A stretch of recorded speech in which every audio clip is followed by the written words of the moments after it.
Hey everybody, thanks for tuning in to the Canary Cry News Talk live stream pre-stream. We're going to get the show started in just about a minute, but I want to give a big old congratulations to EpanyBlaze over on Twitch for the first comment of the day award.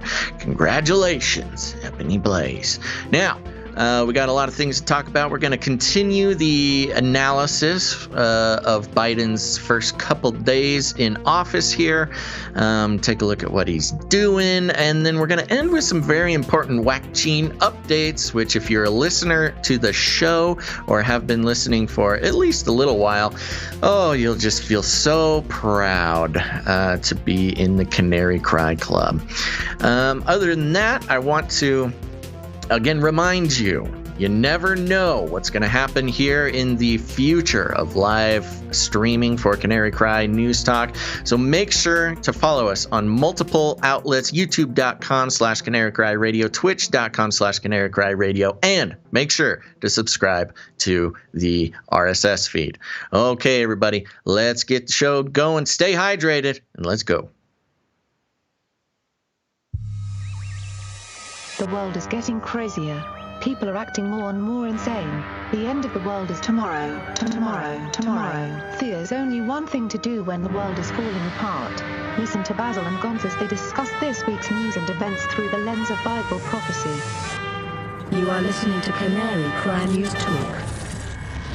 You're listening to Canary Cry News Talk. Today is January 22nd, 2021. This is episode 290. And today, Build Babylon Better. And it's not my birthday, but I am your best buddy, Basil. And it is my birthday. Yay. And this is Gonz. Welcome to the podcast where we praise Jesus while reporting the egregious with a well-rounded, biblically grounded take on world events. And yep, I have made it another, I don't know, what's the flat earth thing? I guess the sun has rotated around the disk. Yes, the sun has made it another circle around the disk. Another circle around the disk 365 times, is that what the... I guess, yeah, you're right. Okay.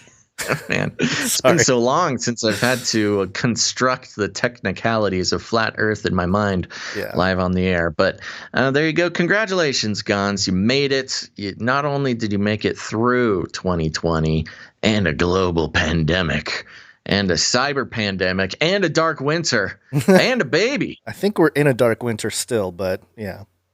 Well, if you say so. Well, praise God for keeping me around for as long as he has. Yeah. There's no reason for him to do that, but I appreciate it. Thank you, God, and thank you all of you who have thanked me. Happy birthday wishes and stuff on the interwebs and everything. We'll get to some of that too during the break. Some excellent video editing and everything else happening. Yeah. My first deep fake. I have been deep faked. I know, it's very exciting, and we're gonna show you. Are you gonna show that now, or is that in the during the break? Yeah, I feel like waiting, but I mean, we can show it now. Oh, it's up to you. It's your birthday. You can cry if you want to. I want to just real quick before we get too deep here, remind everybody, especially if you're over on YouTube, hit the like button, subscribe, bell button, all. Like, subscribe, bell button, all. Like, subscribe, bell button, all. Yeah, and we do that to use the algorithms to our own advantage, although, you all know how we feel about algorithms, but if they're going to be around anyways, we might as well do what we can to benefit from them. So please hit that like button. Thank you very much. And I will say, for those who have been doing that for us, we have seen a noticeable uptick in the benefits of the algorithm. So it really does help a lot. Let's see here. What else do we have at the top of the show here? I will say we got about an hour and a half or so until we take the producership break there. So If you forgot, you still have some time to leave a happy birthday Gonz producership in the amount of 38 or 1983 if you want to especially help produce the show and say happy birthday to Gonz in that way. You can do that by heading to canarycryradio.com/support. Okay. canarycryradio.com/support. Okie dokie, Gonz. Well, what do you think? Do you want to get right into the well, let's do the Flippy update first, because we tend to ramble on and on about the Poli-ticks. Yeah, that's what I was going to say. Let's do it. Flippy it up. Flippy update. Do you want fries with that? Okay, folks, if you're new to the show, Flippy is the colloquial name for the disembodied robot arms that are taking our jobs, enslaving our children, and flirting with our spouses. We use talking about Flippy to examine how the robots and the AI are taking over the world and how there's nothing we can do about it. Today, I'm taking just a quick Flippy update from technologyreview.com. And the headline is, "These virtual robot arms get smarter by training each other." Dun, dun, dun. And it reads like this: "A virtual robot arm has learned to solve a wide range of different puzzles." Now, remember, this is a virtual robot arm, so this is Cyber Flippy, I think, is introduced into the lexicon of the robot takeover.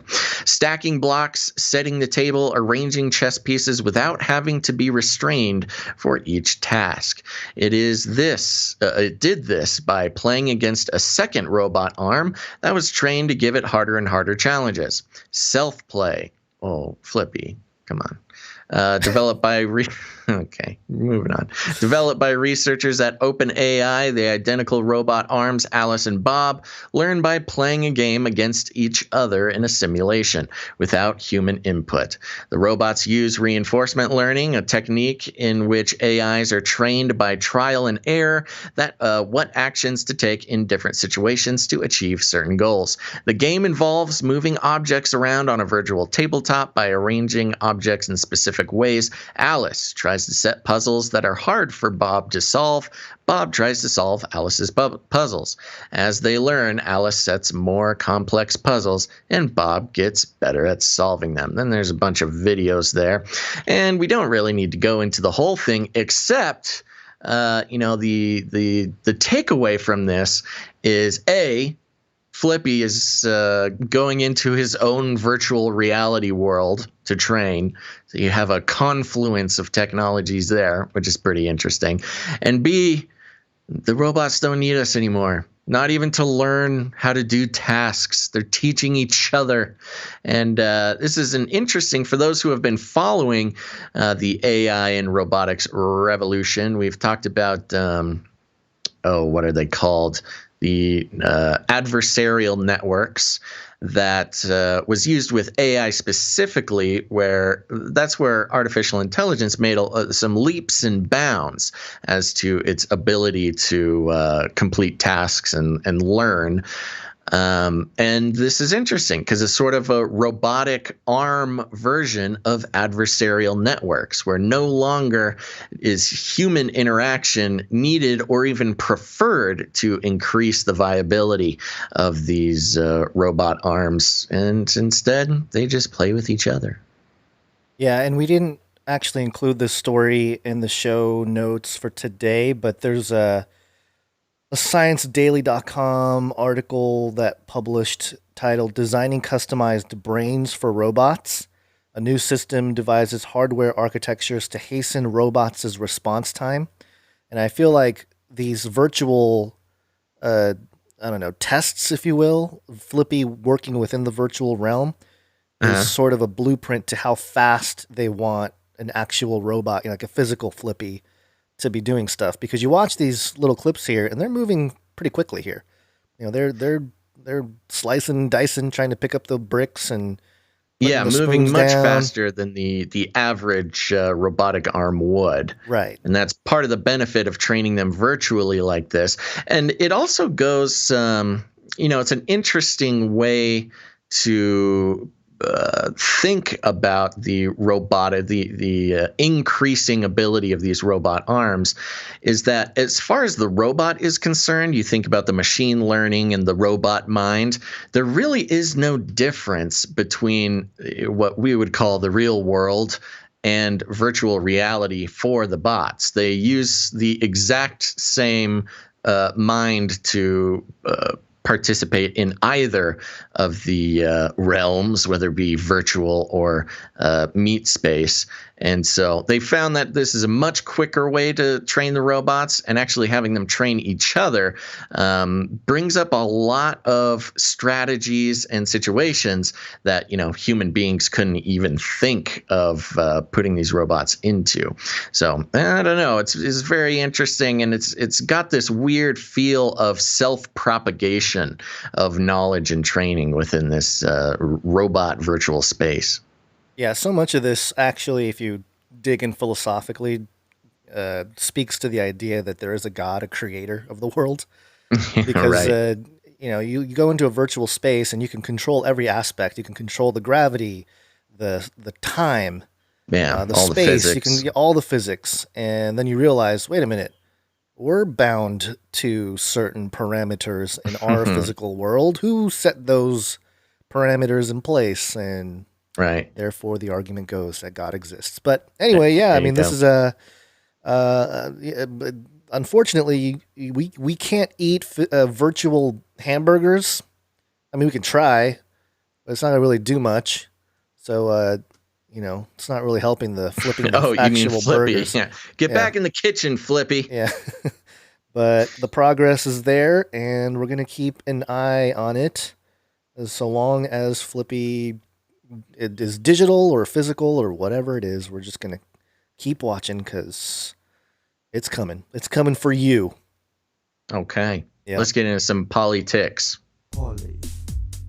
It's Latin for many. They'll suck your blood. They'll suck. Politics. Got hairy legs. Got hairy legs. Got a whole bunch of Biden updates here, but I did find this Build Back Better montage that I want to play. Ooh, fun. It's a little under 2 minutes, but this is one of those clips where if any of your friends say, "Oh, Build Back Better, the Great Reset, it's all just conspiracy theory nonsense. There is no collusion happening behind the scenes with the world leaders trying to, build back better." Well, here's proof. It's a very pertinent question to ask, how do we build back better? To build back better or Greta. whatever. We have a chance to reset the clock and build back better than before. To build back better than Cuomo. before. Remember the terrible damage You of turn it up a COVID little. as we try to build back from this global pandemic. Joe Biden calls it Build Back Better. Build back better. Building back better. To do things differently. To build back better. We're going to build it back better. And build it back better. Mama? It's my plan to build back better. Start taking all the problems that have been created in education and mental health and start to build back in a positive way. I have launched a booklet called Build Back Better, Britain after coronavirus. After coronavirus. this country back better. Growing conspiracy following it. It is called the Great Reset.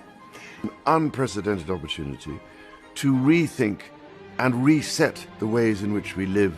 The great opportunity for reset. The theory even calls Mr. Biden's campaign slogan, Build Back Better, a front for the conspiracy. Build back better. Building back better our economy. Build back better. Big. All elements of the Great Reset are fundamental to building the future we need. This pandemic has provided an opportunity for a reset. Klaus. It's a big effort to, some would say, to build back better.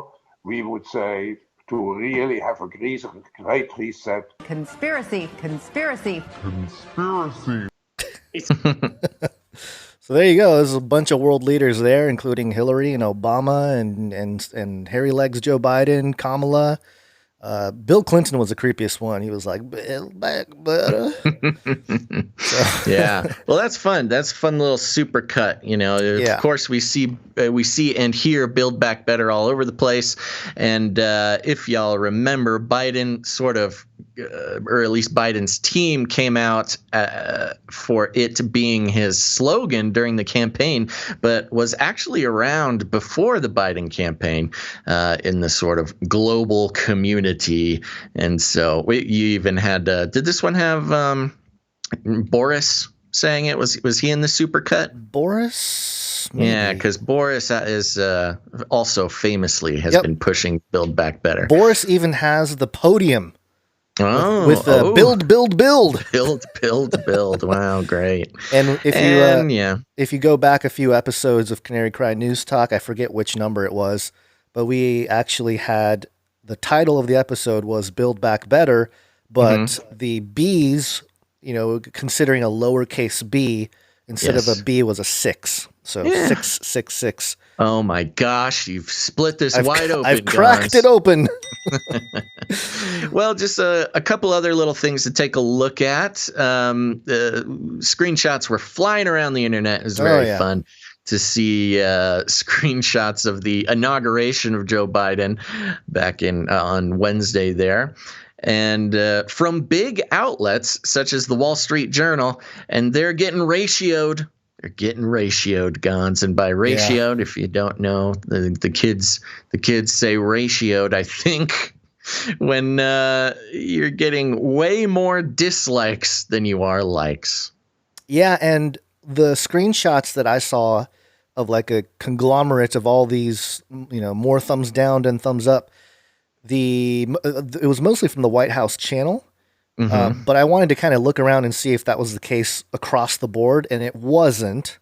So there were a few outlets that certainly, some of the main ones, I think ABC and CBS, there were a lot more thumbs up than thumbs down, although some have pointed out some manipulation taking place as well.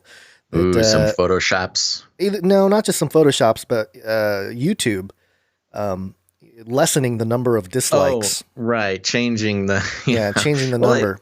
That's been pretty known for a while now that they make that a pretty common practice. Yeah. Well, maybe not ABC, because I have this ABC screenshot, and these are my own screenshots here of 241,000 views from ABC News, and 8.1 K thumbs down to 5.5 K thumbs up. So it certainly was there, the ratioed videos, but it wasn't like a complete sweep, if you will. There were videos on YouTube, at least the top ones from the inauguration, that definitely had a little bit more of thumbs up than thumbs down. But it's fun to see like the Wall Street Journal right with 6.3 thousand likes and 10,000 dislikes. Yeah, and this is a couple days ago. I'm sure it's gotten worse, or they've shut it down so that that doesn't look as bad or whatever. But sure.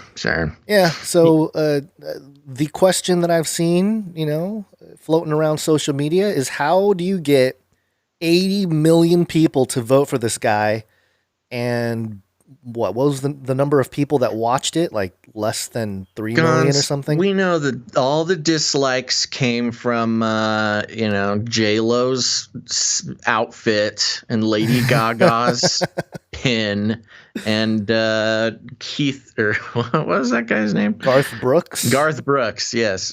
Garth Brooks is a cappella Amazing Grace. Yeah. They tried to put the celebrities in there to boost the ratings, but it didn't quite work. Celebrities certainly are in the pockets of the Democrats a lot more than the Republicans, it seems. At least recently. I thought it was funny because, Garth Brooks being in there, they're trying to get a different demographic to enjoy and watch the thing, especially singing a hymn like that. And, when Biden talks about being everyone's president and trying to bridge the divide, he said, "Here's Garth Brooks. Like me, conservatives." See, do people like Garth Brooks? Is that a thing? I don't know. He did do an alter ego where he was a goth. Do you remember this? Yeah, it was. What was his name? I don't remember. It was like he tried a rock and roll career. Was it just rock and roll? Because I think it was like a flat out goth look. Yeah, well, it was emo. Chris Gaines. Yes, Chris Gaines. Yeah. Oh my gosh, I gotta look up a picture of Chris Gaines. I think he's trying to wipe it all off the internet. Yeah. Well, it was early on in his career, and he's just trying to, figure out what'll hit, what thing will work, and oh yeah, look at that. Oh, you can get a T-shirt with a giant Chris Gaines face on it. Wow. Yeah. Imagine going to a Garth Brooks concert and wearing the Chris Gaines. I want to hear the Chris Gaines. When are we going to get to the Chris Gaines hits? There we go. Well, let's keep moving here. There was also, again, we're just floating through some stuff that was floating through on Twitter there. CNN tweeted, the 5-inch thick Bible features a Celtic cross on the cover and has been in the Biden family since 1893. The president has used it each time he has taken an oath of office. And there's some problems with that Celtic cross, at least people pointing some things out. According to the ADL, Fighting for Good, the Celtic cross is a white supremacist symbol. Whoopsies. Yeah. Sorry, Biden. I know. Why aren't we canceling Biden? Well, we know why. Well, we do know why, but it's just funny how people dig up this kind of stuff and the hypocrisy of the media, and it's no surprise really, but it's just funny when you lay it out like that. It's people are still asleep, man, but it's okay. Have you, I don't think we have any articles in the plan for this today, but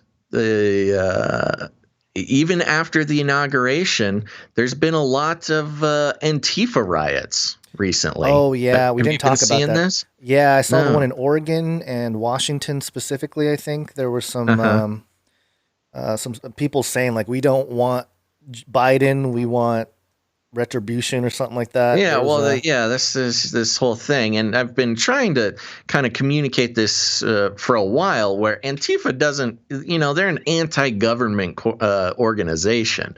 They have more in common with Boogaloo Boys than they do, an establishment Democrat. But I don't know. Maybe I'm going to try to look around, see if I can find a quality article that we can get into and do some analyzation here on it while you keep taking us through our stories here. Well, somebody did redirect on Antifa.com to the White House. So that's that 301 redirect. Yeah, that's fun. Always good. Okay, so some of the things, there were a lot of people saying like, oh, stuff's going to go down, like the China's taken over, all this kind of stuff. And we're going back to the ways of the neocon and the Obama era stuff with perpetual war. And people were like, no, that's not going to happen. But literally it took no time. Democrats would never want to keep us in perpetual war. It took 0 days to get all that stuff up and running. And I mean, I'm talking about everything from the COVID stuff to just everything that you can possibly imagine. Biden is just reversing or, going back to. This is Politico.com. Well, let's start with this one. Politico.com. Okay, yeah. Let's first go with this. Biden vowed to defeat domestic terrorism. The how is the hard part. Oh, no kidding. Yeah.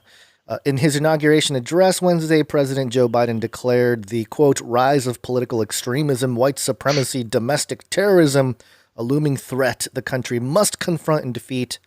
The moment comes more than a year after Biden launched his campaign, decrying the 2017 neo-Nazi and white supremacist march in Charlottesville, Virginia.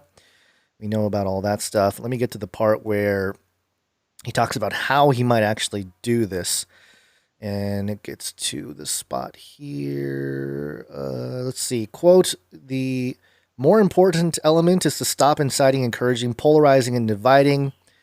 National security experts say Biden could confront the threat 3 ways. Direct the Justice Department, FBI, and National Security Council to execute a top-down approach prioritizing domestic terrorism, pass new domestic terrorism legislation, or do a bit of both as Democrats propose a crackdown on social media giants like Facebook for algorithms that promote conspiracy-laden posts. That doesn't sound like a good plan. Some Democrats told Politico they'd like Biden to warn explicitly of a more organized white supremacist threat in some public forums soon after taking office. Quote, "It's the elephant in the room that violent extremism is a great threat in this country, that it is based in large part on white supremacists, and that Biden needs to call it out and make it clear that we will not tolerate it," Representative Jackie Speier of California said in an interview. And it just kind of goes on more stuff, but that's the main thing that they want to do there. They want to leverage some of the government, and this is very similar to, and I think we even mentioned that this was going to happen, like the whole post 9/11 Patriot Act, surveillance apparatus, all the excuses to lock down and take away our freedoms.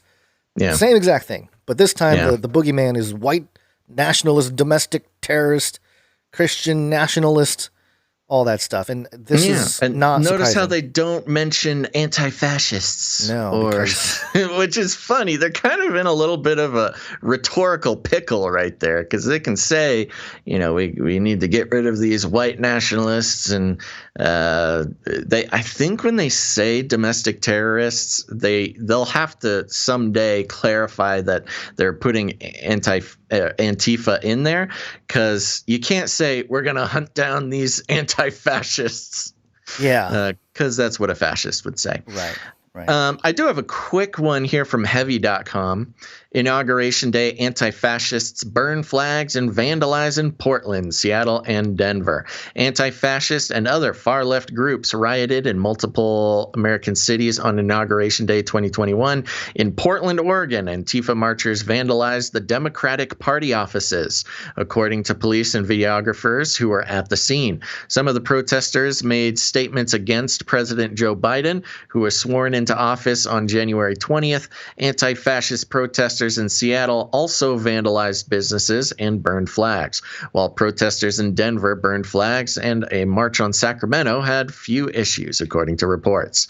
Independent journalist Brendan Gutenschwager, who was at the scene in Seattle, wrote, "F Trump, F Biden too. They don't give a F about you," protesters chant hours after today's inauguration in D.C.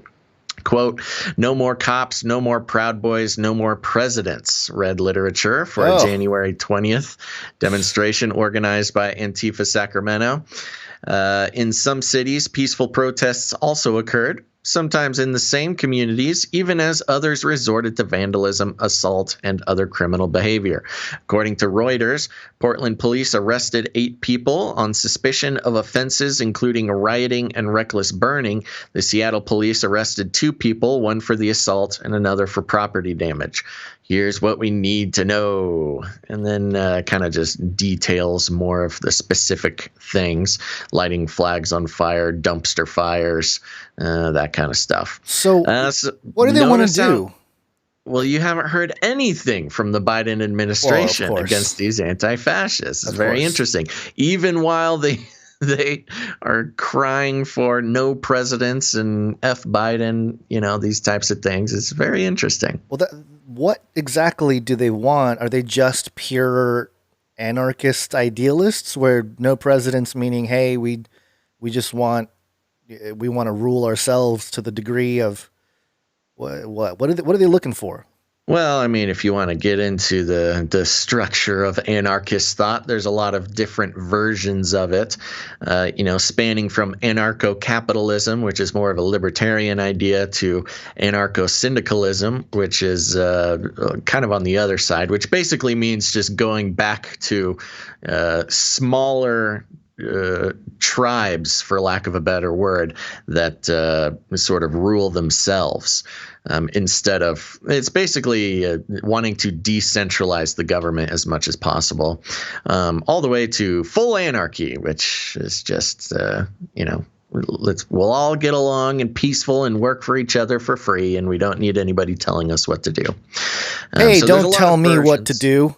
There's a lot of versions of anarchy. I don't know exactly what, I don't know if there's a official position in the Antifa crowd, but as we've been saying, and many have been saying since the beginning of Antifa stuff, you know, the left is going to have a very difficult time, even if they win the White House, which as of now, they seem to have done.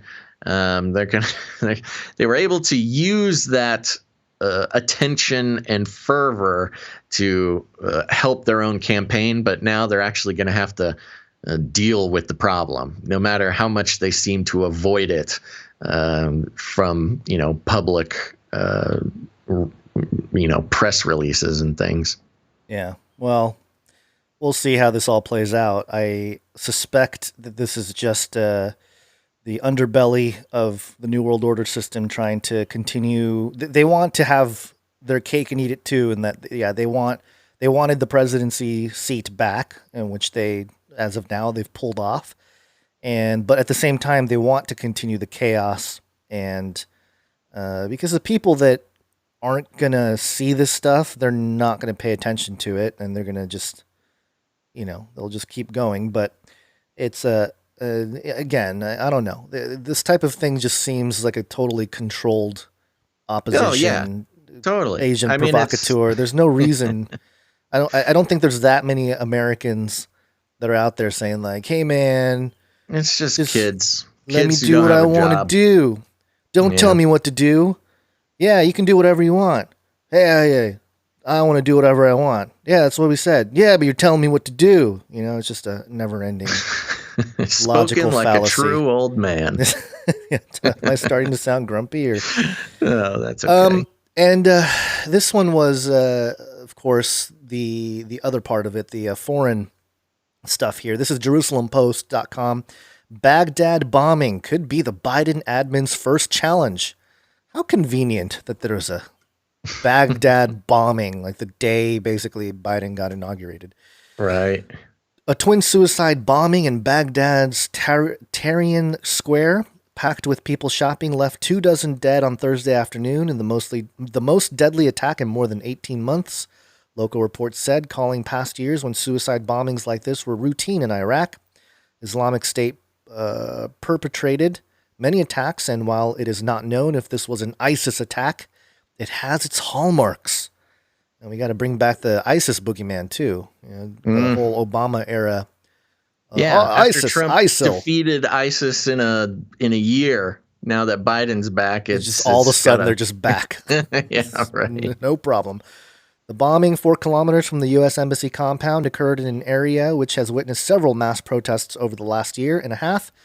In the fall of 2019, protesters often besieged security forces on Al-Jumhuriyah Bridge, not far from the market where the bombings took place. Online video appeared to capture the second of the 2 reported explosions, in which up to 100 were reported wounded near the Bab al-Shariki area of central Baghdad. And let me just see if we can find the spot here where, what Biden is going to do about it. Let's see. Coalition spokesman Colonel Wayne Moroto said that it sends, quote, our condolences to those affected by the attacks in Baghdad today. This is yet another instance of terrorists killing fellow Iraqis and harms those who seek peace. The recently appointed Middle East coordinator for policy under Biden, Brett McGurk, was a former envoy for the U.S.-led coalition against ISIS. An expert on Iraq, he will take a keen interest in addressing the issues in the wake of the bombing. There were other tensions as well. On January 11th, pro-Iranian groups claimed a mysterious airstrike targeted their weapons warehouse at Jerf al-Shakur, 40 miles outside Baghdad. So just more Middle East chaos. It is pretty wild. I mean, is it just that we didn't hear about it in the West here because of Trump? Or is it just that because now Biden's back in office, we can spin up all of the Middle East terror terrorist talk again. Yeah, well, it's no surprise, and it's interesting too when you consider CIA-led operations. Yeah. ISIS being, documentedly being one of them. Right. Maybe not led, but equipped and created. There's some interesting connections with Antifa also having CIA support. Yeah, that's true. Very similar in the radicalization methodologies and access to resources. Right. Yeah, very similar. Most of these groups can't really pull off what they're doing without the assistance of government, like at least rogue government. Destabilizing. The resources for destabilization. Right. So yeah, it's very interesting. Of course, one feather that definitely was in Trump's cap had pretty much entirely squashed ISIS. I'm not sure if any, but in that, whereas ISIS was pretty much allowed basically free reign during the Obama administration. So, yeah, maybe Biden getting back in office has signaled that they can start causing trouble again. Yeah, no surprises there. And they just continuing on here, rollcall.com. Biden uses executive order to address COVID-19, other healthcare issues. And this is, we'll get to more of the COVID stuff and the reversal and all kinds of stuff from the World Health Organization. A lot of told you so's. Yeah, definitely. It says here, President Joe Biden's extensive use of executive orders Wednesday to jumpstart his presidency and his plans to sign several more this month demonstrate his desire to act swiftly without waiting for congressional approval on issues such as COVID-19. Experts expect him to continue to leverage executive power to advance his healthcare agenda.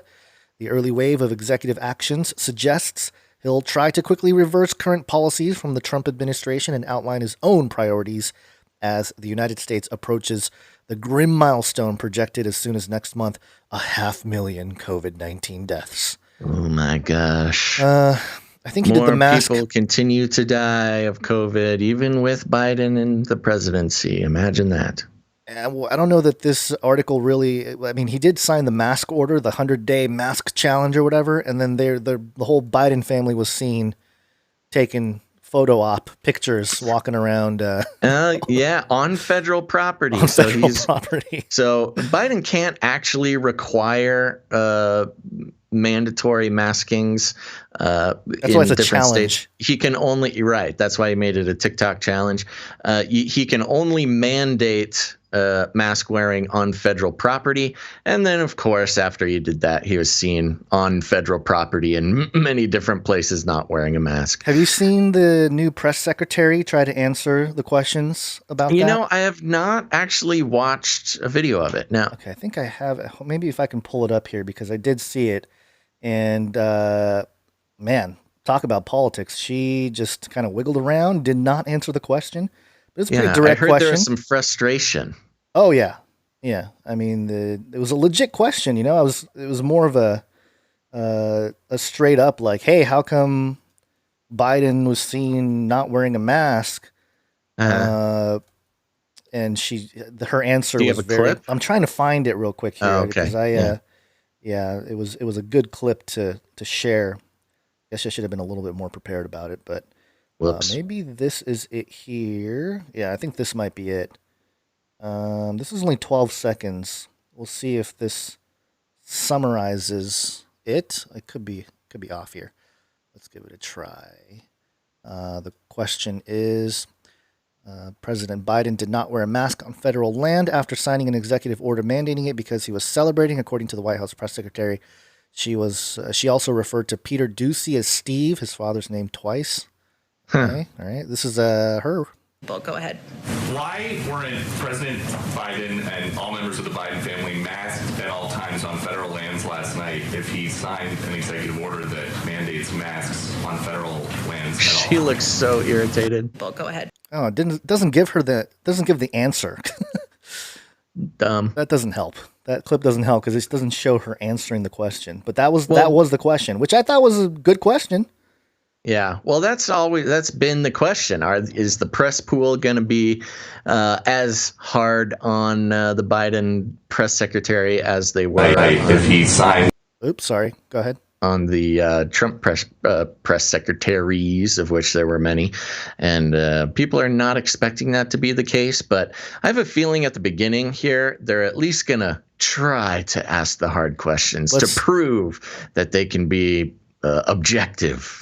Let's see what she says. Maybe this one. At the inaugural Memorial, yes.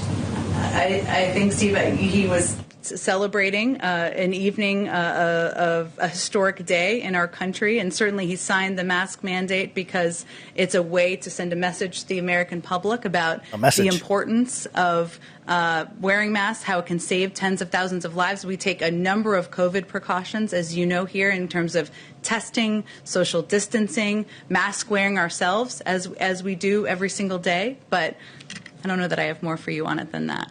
But as Joe Biden often talks about, it is not just important the example of power, but the power of our example. Was that a good example for people who are watching who might not pay attention normally?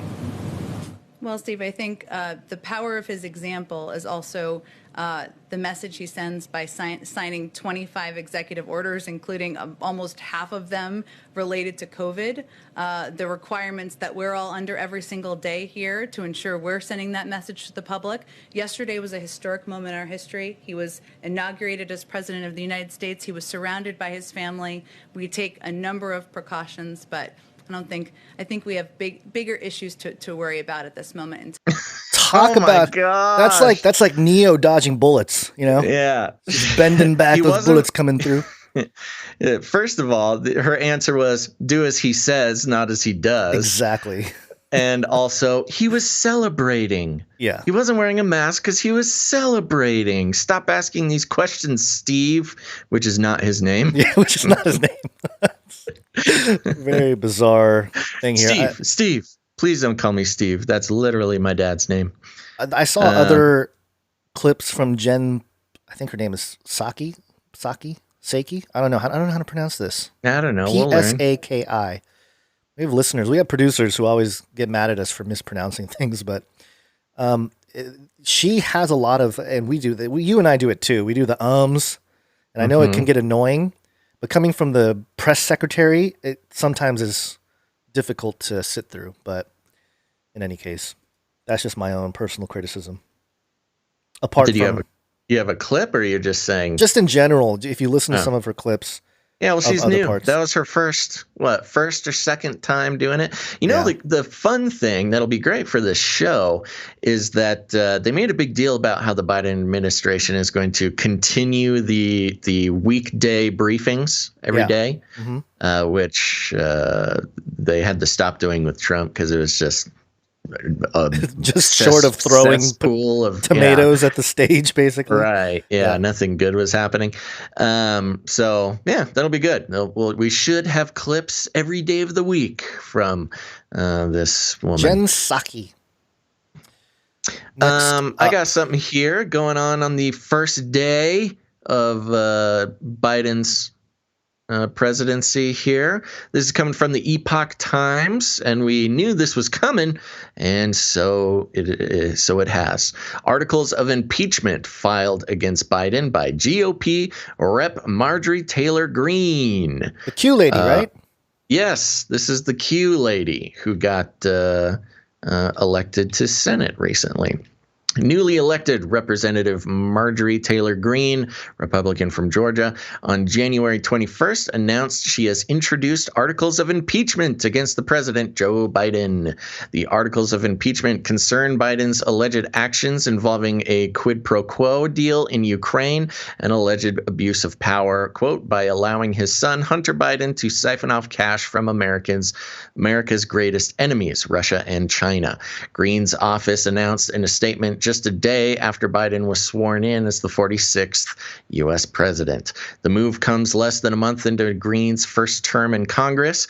Democrats control both the House and the Senate, so it is unlikely that the attempt to impeach Biden, a Democrat, will succeed.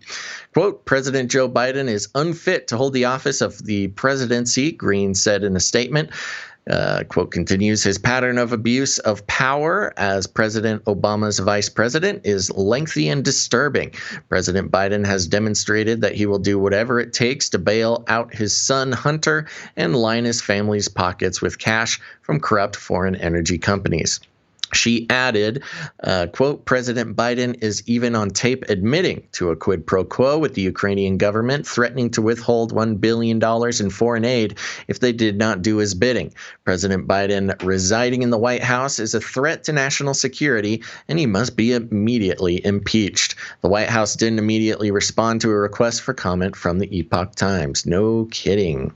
And then they review that clip, which we've played on the show here. It says, at an event in 2018, Biden said that in 2016, he had threatened to withhold $1 billion in aid from Ukraine unless then President Petro Poroshenko fired Viktor Shokin. Shokin at the time was investigating Burisma, an energy company in Ukraine for which Hunter was a board member from 2014 to at least 2018. Biden in 2016 was responsible for overseeing anti-corruption efforts in Ukraine. Quote, I looked at them and said, I'm leaving in 6 hours. If the prosecutor is not fired, you're not getting any money, Biden recounted at an event at the Council on Foreign Relations in 2018. Quote, well, son of an expletive, he got fired. Son of a bee sting. Oh, good one. And they put in place someone who was solid at the time, et cetera, et cetera. And the article goes on and on and on. But there you go. On the first day, we have articles of impeachment, as Marjorie Taylor Greene promised. You know, this happens both directions in politics, Republican and Democrat. Mm-hmm. So much of it is like political virtue signaling. Yeah, this isn't going to do anything. She'll earn points with her base. Oh, that's all it is. It's a political move for her to, I'm sure as she was campaigning, this was, if not explicitly said, sort of implied. And this is the beautiful thing about American politics. You get points for doing nothing, but, she's standing her ground for the Q people and people like her. I would say a lot of Trump people are happy about this as well. Yeah, and it's not the only thing that happened as soon as President Biden was inaugurated. Ooh. Over in Arizona, the state of Arizona, a document came out, statement from Senate President Fan on agreement with Maricopa County Board of Supervisors, quote, this is like an official document. I'm pleased to announce that after a hard-fought battle to seek information on behalf of Arizona voters regarding the integrity of the 2020 elections, we have reached a favorable agreement with the Maricopa County Board of Supervisors.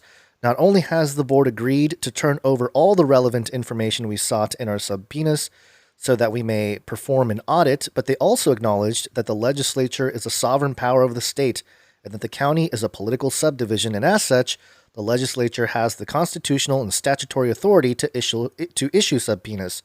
Chairman Jack Sellers was instrumental in facilitating this agreement, and I appreciate his efforts. I look forward to continuing our work to restore integrity and faith in our election process. So, stuff that they couldn't get done prior to the inauguration, all of a sudden, oh yeah, we'll give you some of the information. Yeah, so what? They're agreeing to... have their some of their or number one, to issue subpoena, and then also to look at some of the evidence, I guess. But it's almost I don't know if this is gonna. It could be a longer play in the hope for a more integral elections in 2024, or maybe the midterm elections. But I mean, it's just interesting how it all kind of comes out the day of the same day that he's inaugurated. It's like, oh, okay, well, all right, finally it's official now. Nothing crazy happened, so we can go ahead and give them all the information so they can audit the elections. Yeah. Well, so the plan can continue, and the Corporation of America can get handed over to Biden, and the real America, Trump, can take over. Have you been following the current Q stuff? That is the basic summary of what what the narrative is now, correct? Well, does that ring a bell to you at all, Gonz? Have you heard this before? So it was back. It was way back when we first started Canary Cry Radio. Yeah. Canary Cry Radio, our other show, interview style. Go check it out. I mean, this Corporation of America storyline, as well as the real America and the things like that. I mean, this is a storyline that's getting replayed from about a decade ago. Yeah. No, I do remember talking about this. I don't remember the exact episode, but we certainly we had a guest, I thought, that was talking about this exact issue about corporate America and how there's a separate so and it all stems from the 1871 thing where the country became I believe it was 1871 where the country became a corporation, a legal entity, and the real nation state of America was kind of put to the side, and they changed the Constitution. And this is where birth certificates and social security numbers came in, and then it's been played a couple times where whoever the president is at the time became the president of the corporation, but really there's the country, and you can say that you're the yada yada yada, rip up your birth certificate and your social security. This whole storyline, this is not a new thing. And now Lin Wood and others like him are coming out and crafting this storyline about how Biden is the president of the corporation, USA Inc., and that's why the walls were built around the White House, because Washington, D.C. is foreign land. And did you see the pictures of the comparisons between the Trump what is it? The Trump president's, oh my gosh, I'm totally blanking on the name. I'm trying to do like a couple things at once here. The wallpaper in the main office there compared to Biden, and saying that how did he change the wallpaper so quickly, and like the background image in the window. You didn't see any of that stuff? No, I didn't see wallpaper stuff. Yeah. Anyways, I'm sorry. Do you have a? Well, the point that was being made was that this is all staged, that Biden is not really in the actual White House. Right. He's in some studio pretending to be president. Everybody's in a studio. Yeah. Yeah. So this is the current storyline. Something is supposed to happen on the January 25th. So we'll see. Oh, we have another date, huh? Yes. We've got 2 dates. We've got 2 dates. I don't have it right in front of me. Something is happening on the 25th. And then something else is happening on March 4th. Apparently, March 4th is when Trump will become president again. So there we go. We've got some dates to look forward to. Oh, boy. But it is a little concerning because, in this era, a lot more people have sort of woken up to a lot of things, probably specifically because of Q. And I just don't think a lot of people were in the space the last time this exact same storyline was floating around. This is a recycled storyline. And so I don't know, man. I'm just throwing it out there for those of you who might be paying attention to this and think that this is the thing that's going to happen. I don't know. There's dates set. We'll see. I'll be happy. I'll be the first one to say that I'm wrong. But we'll just see. It's just it was even more suspicious that it literally is just recycling a storyline from about a decade ago. Yeah, I'm trying to find the actual interview where we discuss some of these issues, but I'm having a hard time nailing it down. Yeah, but and it's continuing to move the goalposts. Again, when it comes to Lin Wood, General Flynn, a lot of these guys, if you compare it to the Operation Truth, which was the Bolshevik Soviet Russian version of Q, the Q PSYOP, rather, if if Q is indeed a PSYOP. It mirrors Operation Truth. You can look that up. And it very specifically put former leaders in power in this revolutionary Operation Truth movement to spread disinformation and have anti-Bolsheviks reveal themselves, which is pretty much, so far, that's the only thing that has come from the Q phenomenon, if you will. So just so everybody knows, we are aware of the current storyline, and luckily we'll be able to see if it came true. Let's see, on Monday's show. January has been filled with perfect show days. We had a show on the Insurrection Day. We had a show on Impeachment Day. We had a show on Inauguration Day. We had a show on Gonz's birthday. We'll have a show on whatever's supposed to happen on the 25th, and we'll just keep everybody posted. There's somebody in the Twitch chat that asked, is this channel right or left? That is a great question. Great question. Yes, keep listening. For those who are new, we shoot to be as apolitical as possible, and it's just it's mostly doing media analysis. So it's kind of whatever the media is doing at the moment. We are anti that. Well, okay. There's some Trump stuff too. Oh, good. The New Age is getting shut, or at least the New Age Bank is getting shut down. TheHill.com. Florida Bank says it has closed Trump's accounts.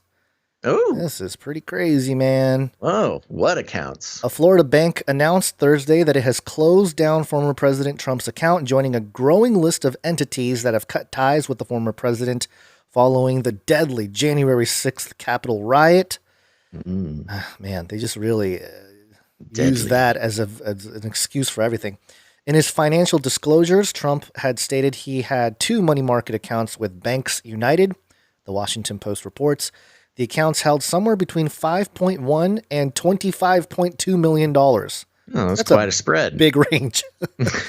Quote, we no longer have any depository relationship with him, said Banks United, without giving reasons for its decision to shutter the accounts. I thought the reason was that because of the whole riot thing. You just said it. Another Florida bank, Professional Bank, last week announced that it would be cutting ties with Trump, saying it would no longer conduct business with the former president or his organizations. Signature Bank in New York and Deutsche Bank have also said they will no longer be conducting future business with Trump. Signature Bank notably took a strong stance against Trump and his allies in Congress, calling for him to resign and saying it would not conduct business with lawmakers who had objected to certifying the presidential election. Deutsche Bank is seeking to resolve more than $300 million in loans, reportedly looking to offload the loans onto another lender due to the negative press their dealings with Trump has caused. I'm sure Deutsche Bank's negative dealings only had to do with the Trump presidency and not the years and years of money laundering and just financial hanky-panky that's been going on in the background. Man, they just use this guy as a scapegoat for everything. Yeah, right. They're really, if they're just happy that somebody could make them look good for a second, make them look like the victims. Yeah. But it is funny because as you go through some of Trump's previous business dealings, he has really he is really, I'm trying to figure out a word to make this nice, but he has taken advantage of Deutsche Bank's willingness to do business with him quite a few times. You know, he's kind of famous for not paying people who he's supposed to pay. Most recently noted was Rudy Giuliani. He owes him $2 million in legal fees that is currently unpaid. But Deutsche Bank has repeatedly been taken advantage of by Trump. So I'm surprised. I think they're just taking this opportunity to finally get back at him. This could be a great double cross conspiracy collusion with Trump, you know? Rudy Giuliani's like, where's my money? And Trump's like, I don't know, the Deutsche Bank, they're not giving it back. I don't know where the money is. Yeah, blame it on Deutsche Bank. Deutsche Bank's relationship with the Trump Organization is under a civil investigation by New York Attorney General Letitia James. James is investigating claims made by Trump's former personal attorney Michael Cohen that he had inflated the value of his assets and financial statements. Though the investigation is civil, James has said criminal charges may arise if anything suggesting criminality is discovered during her probe. Hold on, let me look up Letitia James. I'm just curious because I thought that this was... Okay, never mind. Manhattan District Attorney Cyrus Vance is also conducting an investigation into whether or not Trump misrepresented the value of his assets in order to receive larger tax deductions. Vance recently expanded his investigation to include the Trump family's Westchester County estate, a historic mansion called Seven Springs built by former Washington Post publisher Eugene Meyer. So there you go, a bunch of banks just saying no more with Trump. And you know what might help Trump in this situation? A little bit of Bitcoin. I mean, seriously though, if he wants to continue giving money to people or moving money wherever he wants to on his own terms, no way. Bitcoin would they're not going to let him do that. I know they're not, but he's old school, man. He's old school. He's a debt fiend. I know he's an old school debt fiend. Truckloads of cash and gold bars and all that. But speaking of debt fiend, they are part of that Q narrative that I was telling you was that Trump filed bankruptcy for the USA Incorporated and then so then Joe Biden became president of a bankrupt corporation. So I have a question which for those fits folks. well into the Trump ethos. He uses bankruptcy as a very effective tool. Yeah. So where I understand the narrative, okay, but where are these folks getting their hard evidence for this? Like, what is the hard evidence? Nowhere. It's not. They don't have one hard evidence. There's not one piece of document that's floating out there, or something someone said, or is it just all No, well, it's the same stuff. It's Linwood has secret, sources that are giving him all the information. And, it's the same Q thing. It's Q. There is no documents. There's no sources. It's all cryptic information getting passed along, of formerly or currently powerful people being trickled down into the masses. And again, with the Linwood thing, I just want to say this for those who are, putting Linwood up on this pedestal, and because that's the only thing I recently, and I shouldn't have done it. I got into a little comment tiff with somebody on social media, and I'm pretty good. I know, I'm pretty good at not doing this, but it happened. And, the evidence is screenshots of Linwood. That's what it is. And videos of other people screenshotting Linwood. It's all Linwood and other anonymous sources. And it's like, Linwood is a lawyer. His most notable thing was I think he defended the parents in the John Benet Ramsey case. And at least in America, folks, remember the days when the whole joke about lawyers is that they were self-serving and willing to lie and will say anything to win a case and get notoriety for themselves and money. Remember that? Remember all those lawyer jokes and how you can't trust lawyers and all that stuff? We're in this weird new age, Gonz, where suddenly anything the lawyer says must be true. And it's just wild. It's completely baffling to me. Well, we continue to live in upside down clown world. Yeah, well, Linwood's not the only one. Simon Parks is getting a lot of play as well. And I have this screenshot. Yes, Simon Parks. I have this screenshot from God Save America, and I think this is on Gab. They posted on January 20th, 2021, a day which will live in infamy, but I am trusting Q and SimonParks.org. Oh, good. And I pray that the arrests start today. Okay. Picture of Simon Parks and a giant heart on a globe, but also over Europe or something. Connecting consciousness. Oh, perfect. Yeah. So yes, continuing the new age garnish on the Q conspiracy. theories. And I actually did tweet out a screenshot of a guy. I don't know if it was a guy or a girl that was on the YouTube channel, Face Like the Sun channel, commenting on the last episode. And it's interesting because they posted like 6 or 7 comments in a row, maybe even more than that. I think I have it here. Yeah. And, my whole take was like, hey, let's pray for these folks, because you watch the comments go and it just gets more and more unhinged. Yeah. And, the first one, Trump resigned from and dissolved the corporation of the U.S. under bankruptcy. This is basically what your outline there. Biden is president over a non-existent corporation. And then deep fake about the whole inauguration. This is the beginning of the Q info to start revealing, and you're setting up your people to dismiss it. You guys are clearly controlled op, like you and I, Basil, were controlled op. Yes. So yeah, that's the take there. But also the Bible is a psyop if you look at it closely. So there's also there that. It is. And then by the end, it was so basically I need to kill myself for this hell to go away. I've gone insane through reality. The hurt is beyond hurt. Why are you doing this to me? Like, as if we're doing it to them. I mean, it's just, if this is a real person, this Aaron Notes person leaving all these comments, it's just one of those things. We got to pray for these folks to just kind of chillax, relax, step away from the Q thing. There's realities with the stuff that Q has exposed, but the short-term date setting, connecting consciousness, new age, all the stuff is a little much. I also want to be clear. Look, I have no pride wrapped up in Q being real or not real, or if any of this happening or not happening.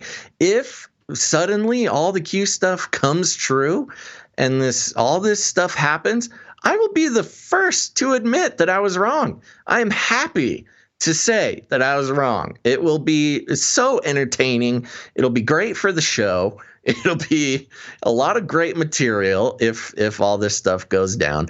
I will be humbled and humbly humbled if all this happens. I have no pride wrapped up in this being true or not true.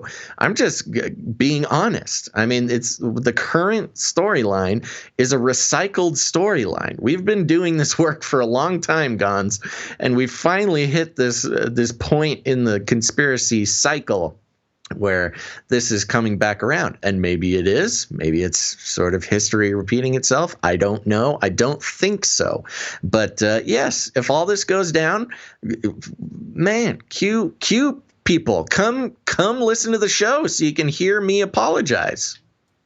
Yeah, well, as we know, scripturally, there's nothing new under the sun. So there isn't really any new methodology to all of this, whether it be on one side or the other. But a lot of it is just a psyop. Psyops. Psychological game for people to stay on their phones and keep watching their screens and be riled up about stuff. And I think you and I are both guilty of that. Like, I've been pulled into stuff and like, oh, shoot, what's going down? Like, oh, it's happening. Oh, it was always very fascinating to follow the Q thing. And here's what I don't want to, I know maybe to some Q people who are having a bit of a hard time right now with things not going the way that you expected. But we really do. We understand the thought process, and we understand the alternative view from the mainstream stories, and we understand the feeling of sort of having that kind of worldview or information that doesn't seem to be being spread around and makes a ton of sense at the moment. But the difference is with the Q stuff is there's just nothing solid to go off of. Yeah. And you can't, and people are putting a lot of emotional investment into Q stuff being real. And the problem is the investments aren't coming back to return any profits. And it's, like any investment, if any investment if Bitcoin went down to zero, I would be very sad. And that's kind of a similar situation that the Q people are going in are experiencing right now. And who knows, maybe it'll bounce back, much like Bitcoin does every time. But if you're out there, I would plead to all the people who maybe never had a good feeling about Q or never bought it. I would say everybody make sure to, have some grace and be cool. We don't need to gloat or anything. We don't win a prize for not having believed in Q. But it's just an opportunity to let those people know that, it's okay. Our faith in Q came back void, but, our faith in Christ and our belief that, that ultimately God is in control of the situation. That's the types of conversations to have with people who got wrapped up in that. Not that they're stupid or something. Hallelujah. Booyah. Okay. Yeah. Well, we can move on if you want. Let's do it. I had a couple more things to say, but I think we get the point here. Yep. We interrupt this broadcast to give you a brief update. By the end of this timely interruption, you will be thoroughly updated.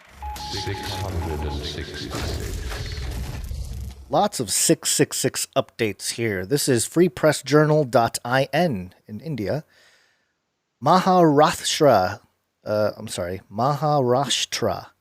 68% of targeted recipients get COVID-19 vaccines. If you scroll down here, Mumbai City, 666 persons received the first dose of the vaccine, while 1,062 persons were inoculated in suburbs, the release said. So, 666 people in Mumbai. Perfect. Getting the perfect vaccine. number. Perfect number. There's more. This is thestreet.com. Jim Cramer. Eli Lilly hasn't received attention it deserves. Eli Lilly said the trial of the drug bamlanivimab. Oh, man, this is the one that Dr. Drew was talking about that works. Bamlanivimab. Bamlanivimab. Wow. That is very hard to say. Bamlanivimab. It's I think it's the in-home version of not hydroxychloroquine, but the other one that was starts with a V. Totally blanking right now. Oh, that's a drug name? It's a drug name. Bamlanivimab. Yeah. Man. Boy, I am totally blanking on the name. That's a bad name for a drug. It is a horrible name for Remdesivir. Remdesivir, thank you. Yeah, that's like the in-home version of Remdesivir. Okay, so Eli Lilly said the trial of the drug blam involved 965 participants, 299 nursing home residents, and 666 staff members who tested negative for the coronavirus. Perfect number. And one more here of 666. 666. Dailyvoice.com. Shots fired brings SWAT presence to Newark home. Whoa. First responders were called to 666 Irvine Turner Blvd after a man fired a gun. Newark Public Safety Director Anthony Ambrose said. So a lot of 666 in the in stories this last couple days here. Yeah, that's interesting. Yeah, and I wanted to do one UFO alien sighting update here. You don't know what you're looking at. What's driving that thing? It's not a space alien. Aliens. It's unidentified. You don't know what you're looking at. Uh-oh. Aliens. It's unidentified. Ooh, double. I forgot that was as long as it was. I remember cutting it down shorter, but oh well. International Business Times. Triangular UFO appears in New York. Again. Baffled eyewitnesses suspect alien visit. Ooh. And this was, it says here, the United States is widely considered as a UFO hotbed, and the country has been witnessing several unidentified flying object sightings since the infamous Roswell incident. The UFO sighting in the country increased dramatically, as UFO sightings increased dramatically in the country, the Pentagon even launched a secretive investigation program called AATIP, Advanced Aerospace Threat Identification Program, We've covered some of that. But there was some footage of what people thought it was a TR-3B. And have you seen this footage? It's pretty interesting. No, I haven't seen it. Okay, so I'm going to not have the sound here. But there's a little intro tag here. This is in the East Tremont, New York area where this was taken. And you clearly see 3 lights moving in unison. Oh, yeah, that's a classic. Yeah, classic TR-3B-ish type of sighting, or some kind of, interlocking of the three separate orbs. Yeah, the Dorito. Yeah, the flying Dorito. Yeah. I know over the years people have seen this triangular formation, and people have even seen like hardware associated with it, or some kind of weird like liquid-ish type of substance on the surface. Like this is supposedly more nuts and bolts than it is some kind of interdimensional craft. At least what people have reported on when they see the triangular shape. It's interesting now with how far drone technology has come, even just, commercially available drones. It's a little harder to get too excited about low flying lights in the sky like that, because now they can program swarms of drones to work, do dances in the sky and form larger objects and things like that. Now, the thing about this is this refers back to a lot of very classic UFO sightings. So this type of sighting has been around long before drones, but I could see how this would be a little bit easier to dismiss now for people. Ooh, there's a 4th light. Yeah, this one has 4, and there's like 1 moving around, and and if you haven't seen some of the drone choreography, yes, that's the word I was looking for. It's pretty compelling. It's incredible. Yeah, it's amazing stuff. So now this is like, come on, UFO guys. Yeah. Pick up the pace. It's interesting that lights in the sky are just not going to cut it anymore. It really isn't. That is true. If they're going to have a disclosure, they're going to have to step up their game.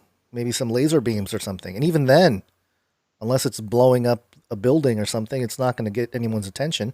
Right. I don't think. Yeah, we're gonna need to see some video of some reptilians or grays. That's the next thing. If you think about it, though, think about what we just said in context to just even 10 years ago.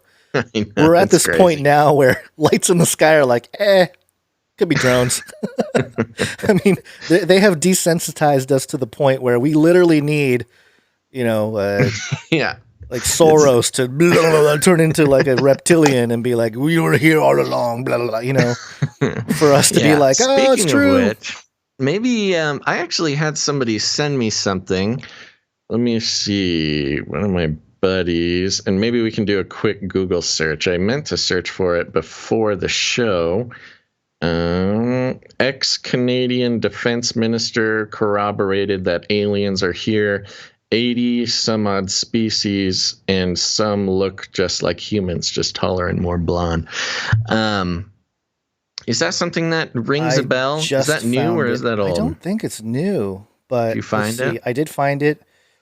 Looks like this was from 2013. Ah, yeah, okay. It sounded familiar. Yeah, that's the problem with well, it's not a problem per se, but when people discover things and they go down some kind of rabbit trail, and they're like, we do it all the time. Oh, check this out. And then it was like, this was published 8 years ago or something. Yeah, we'll get an hour into research and realize that it's been around for a decade. Whoops. Yeah. Okay, let's see here. Let's talk about China for a little bit. Welcome to Chinese Artificial Intelligence. This is a very disturbing article, by the way. Yeah, the AI one? Yeah. Uh-oh, there we go. Okay, yeah, this is coming from Wired.com. This Chinese lab is aiming for big AI breakthroughs. Dun, dun, dun. In a low-rise building overlooking a busy intersection in Beijing, Zhi Rongwen, a middle-aged scientist with thin-rimmed glasses and a mop of black hair, excitedly describes a project that could advance one of the hottest areas of artificial intelligence. One of the hottest areas. Machine learning, living in the age of AI, examines the extraordinary ways in which people are interacting with AI today. Hobbyists and teenagers are now developing tech powered by machine learning, and Wired shows the what am I reading here? Yeah, I'm like, what?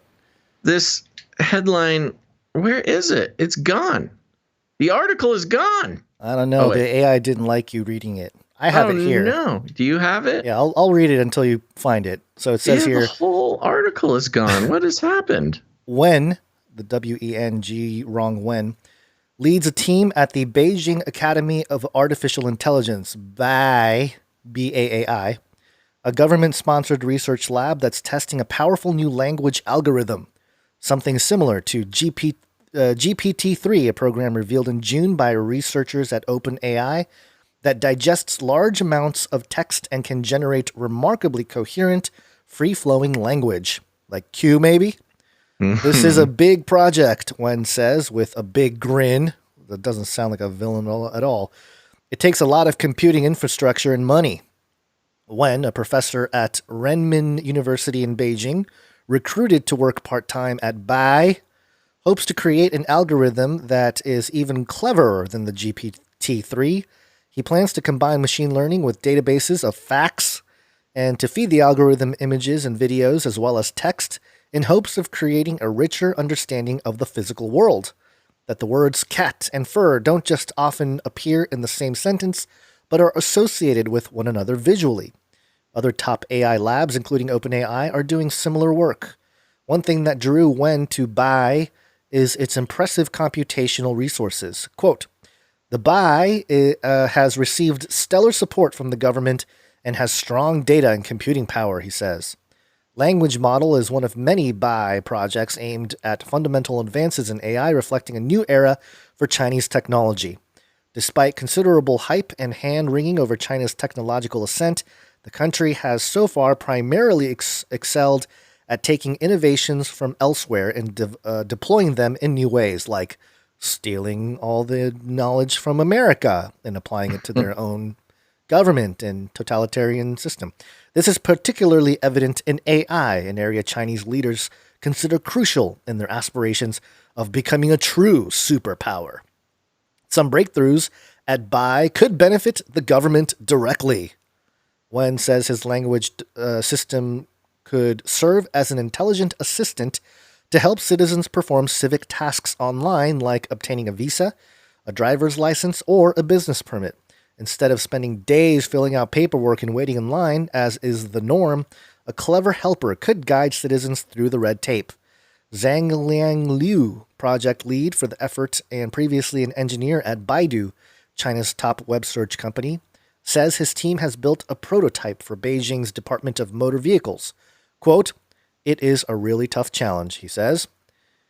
This is a highlighted paragraph for those of you listening or watching. The government might, of course, benefit in other ways. More sophisticated AI language systems could prove useful for scanning social media for questionable comments or for scouring phone call transcripts. The Chinese state has embraced AI as a tool of governance, including for censorship and surveillance, particularly of Muslims in western Xinjiang province. There's no evidence of BAAI's work feeding into policing or intelligence, but it is being released openly for anyone to commercialize or apply. At the same time, officials are wary about the potential for AI to erode the power of the state. Several projects at the Institute aims to set guardrails for commercial use of AI to head off ethical challenges and curb the power of big tech companies. Quote, the Chinese government's trying to get on top of this to make sure that they're properly in control. And I think that's actually not proving altogether straightforward, says Nigel Inkster, author of The Great Decoupling, a recent book about the fracturing relationship between China and America. The government made its AI ambitions clear in a sweeping plan released in 2017. It set AI researchers the goal of making, quote, fundamental breakthroughs by 2025 and called for the country to be, quote, the world's primary innovation center by 2030. Woo! Bai opened a year later in Zhongguancun, a neighborhood of Beijing designed to replicate U.S. innovation hubs such as Boston and Silicon Valley. It is home to a few big tech companies modeled on Western successes like the PC maker Lenovo and the search engine Sogo, as well as countless cheap electronic stores. Blah, blah, blah. Move into a new building. Pandemic has interrupted visits to China. WeChat. One group at Bai is exploring the mathematical principles underpinning machine learning algorithms, an endeavor that may help improve upon them. Another group is focused on drawing insights from neuroscience to build better AI programs. And, cue jingle. Better, bigger, tastier. The most celebrated machine learning approach today, deep learning, is loosely inspired by the way neurons and synapses in the brain learn from input. A better understanding of the biological processes behind animal and human cognition could lead to a new generation of smarter machines. A third group at the Academy is focused on designing and developing microchips to run AI applications more efficiently. Many Bai-affiliated researchers are doing cutting-edge work. One works on ways to make deep learning algorithms more efficient and compact. Another studies neuromorphic computer chips that can fundamentally change the way computers work by mirroring biological processes.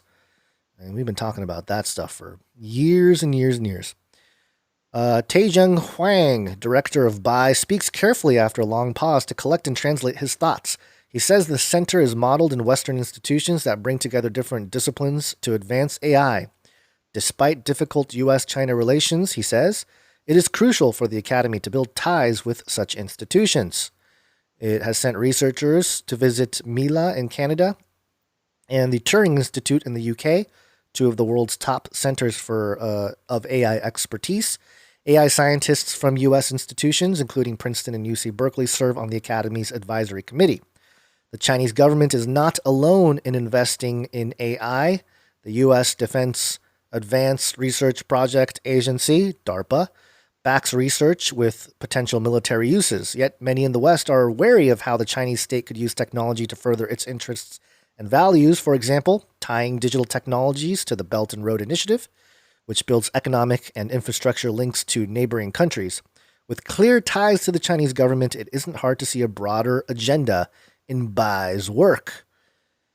Is there anything else that towards the end of the article, it talks about the private sector and how, I'll just read this paragraph here. Some students in China believe the Chinese Communist Party is in fact wrestling with the ethical implications of AI algorithms, at least those used by private industry, just as Western governments are.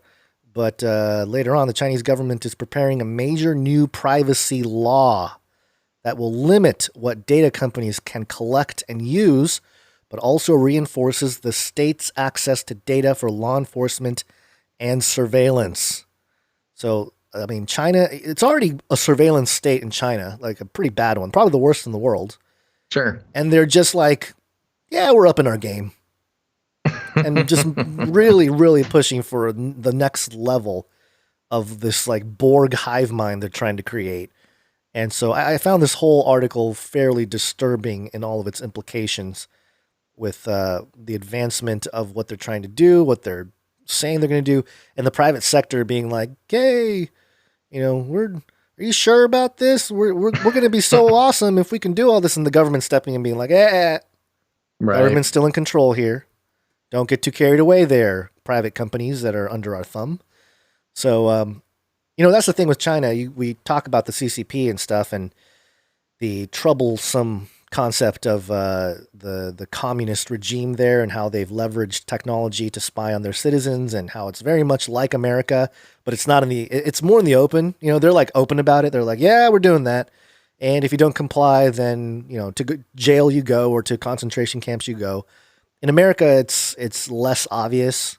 The Snowden stuff exposed it and whatnot, but I feel like as they move down further and further, the road towards totalitarian scientific dictatorship, digital virtual panopticon, it's going to seem less and less invasive for us, to be where China is, where China was maybe 5 years ago in a few years for us being like, well, of course we have to have the AI surveilling stuff because of the white supremacists. Don't you realize we have to control the bad people? And so, I don't know. There's not much more to say about it from my end. Did you have any thoughts on this and how? No, I mean, I think you covered it. And, you know, especially when it comes to surveillance in America, it's mainly political ideology that's going to become the target. Right. You know, we've seen and heard, we might want to steal that supercut from who did it? It may have been No Agenda or somebody. They had a supercut of all the left-leaning influencers and thought leaders and politicians talking about how conservatives will need to be re-educated. And put in re-education camps, and how absurd. We have to take children away from Trump supporters and re-educate them, et cetera, and which is a really disturbing trend going on.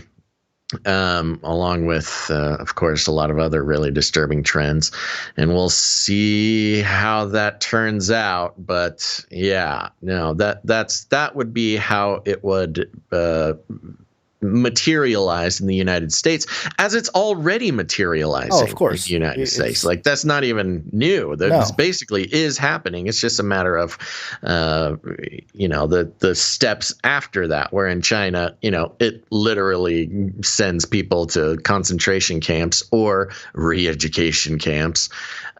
Speaking of which, I have a story about just that. May I bring it up? I popped some links. I have it. You got the new links? Yep. Okay.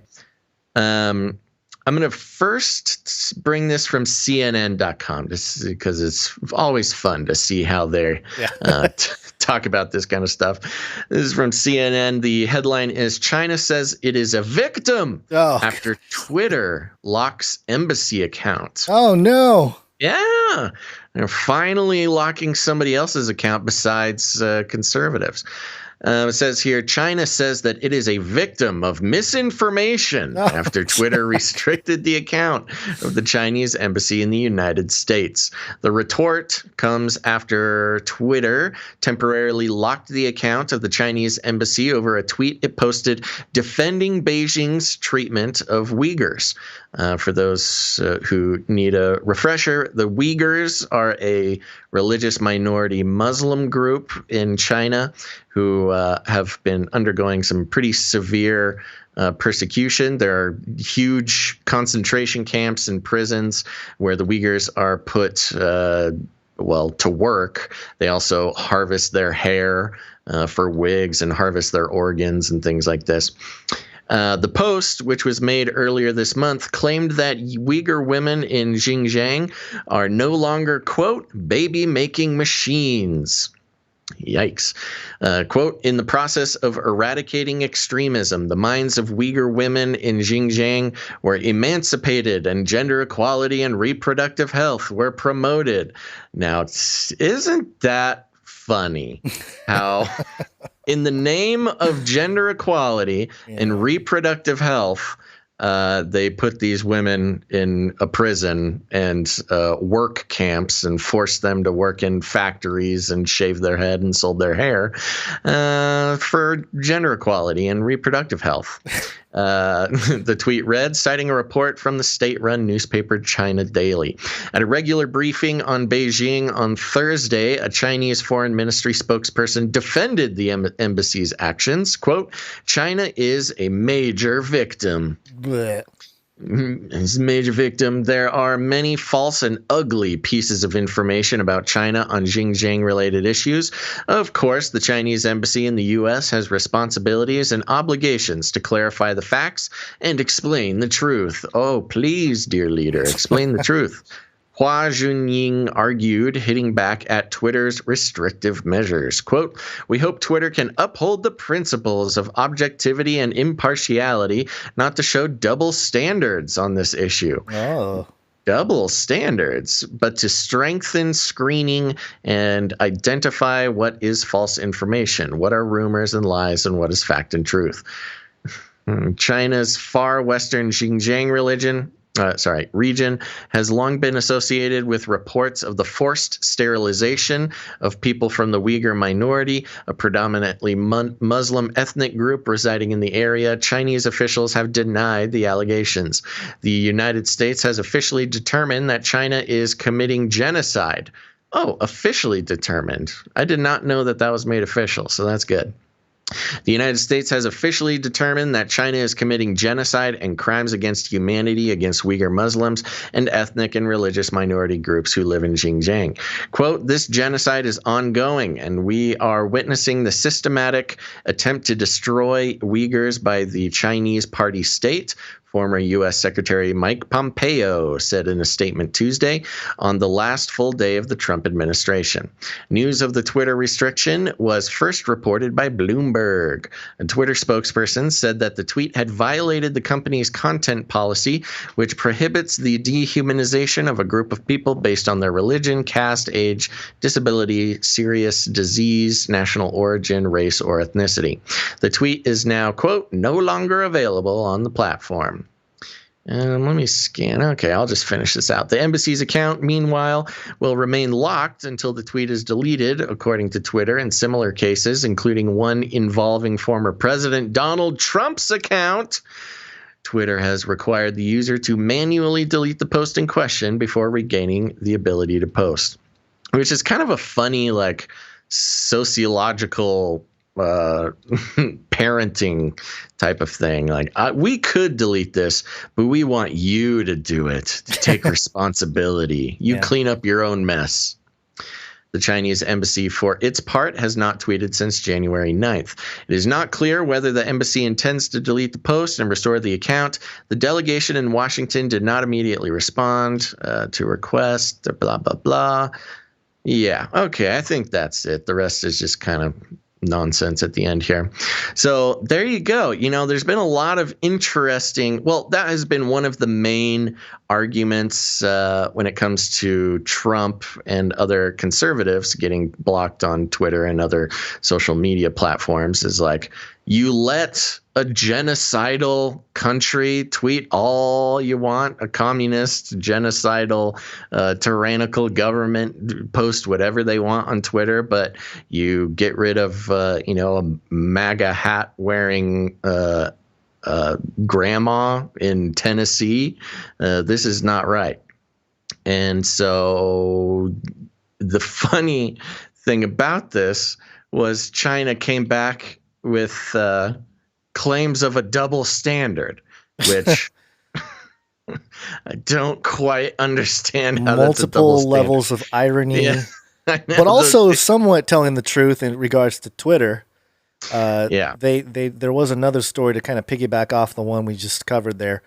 This is nationalfile.com. And Twitter, embroiled in new child porn scandal as lawsuit claims they defend sick content, says it doesn't, quote, violate policies.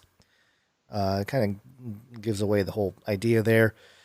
But it says here, Twitter has been hit with yet another child porn scandal with the new lawsuit claiming that they refused to take illegal content down because it didn't violate policies. Right. The lawsuit filed on Wednesday in a federal court in California related to the case of a 17-year-old from Florida, only identified as John Doe, who, when he was between 13 and 14, had sexual images and videos of him widely distributed on Twitter.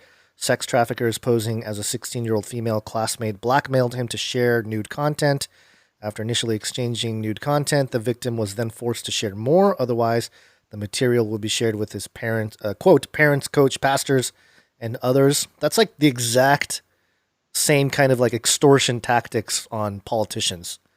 Yeah, right. Almost exact same. It's just happening at a smaller scale there.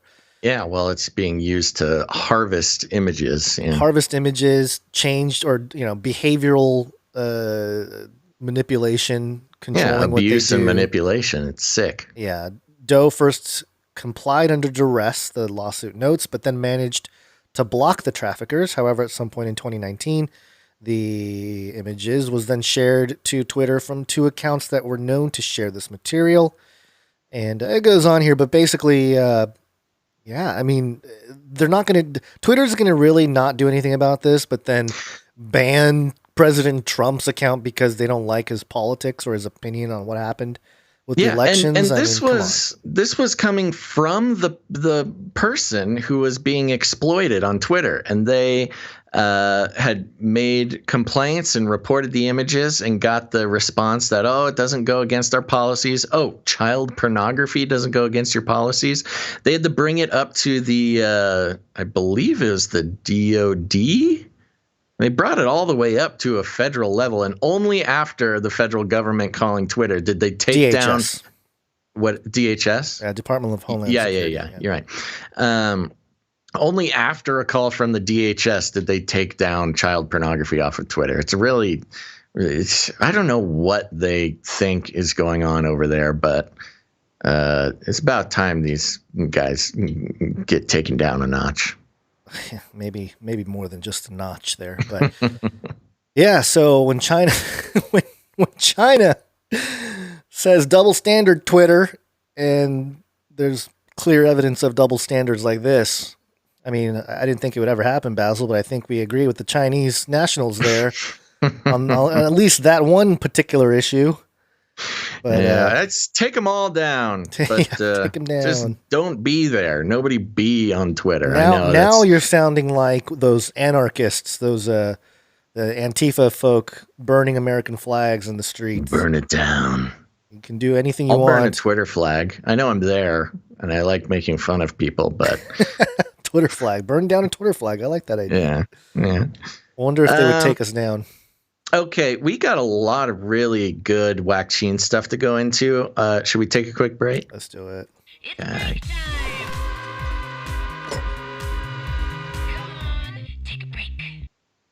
Okay, folks, we're just going to take a really quick break, but don't go anywhere because after the break, we've got about 6 very important pandemic special updates that you're going to want to stay up to date on. But before we get to that, we want to thank some of our producers. That's right, some of our producers. And today's a very special day, Gonz's birthday, and we've got a lot of happy birthday messages for you, Gonz, which I can't wait to get to. But for those who might be new to the show, I kind of want to explain what I'm talking about when I talk about producers.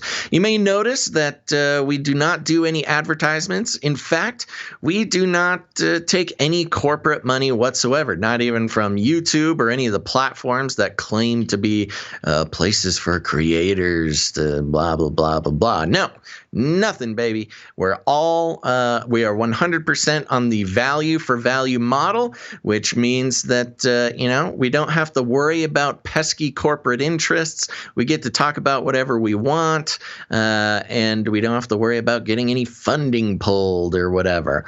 And in addition, the value for value model not only empowers us to say what needs to be said and do what needs to be done, but it empowers you, dear listener, to take responsibility, to take power back into your own hands, and to tell the establishment that you're not going to take it anymore. No longer are you going to consent to have your big data harvested, to have your privacy infiltrated strictly majorly for the benefit of advertising companies, where they take all that information and they run it through their machines, and then they do what they got to do with that info to turn you into a nice, profitable little unit of monetary gain.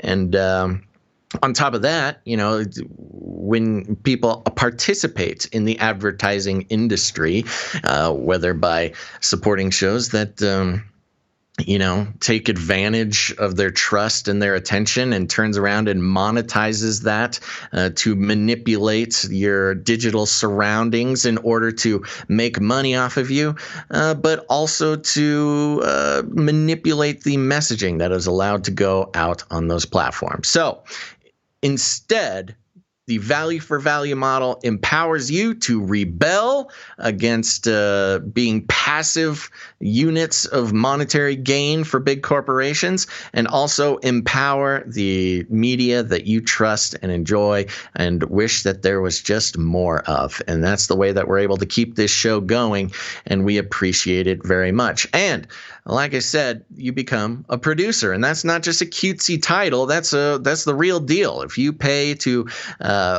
support a piece of media to be created, you're not just a donor. It's not just charity, but you are a producer of that piece of media. And so we would like to thank some of our producers. Now, if you don't know, now you know. Patreon.com/CCNT is one of the easier ways to become a producer of the show.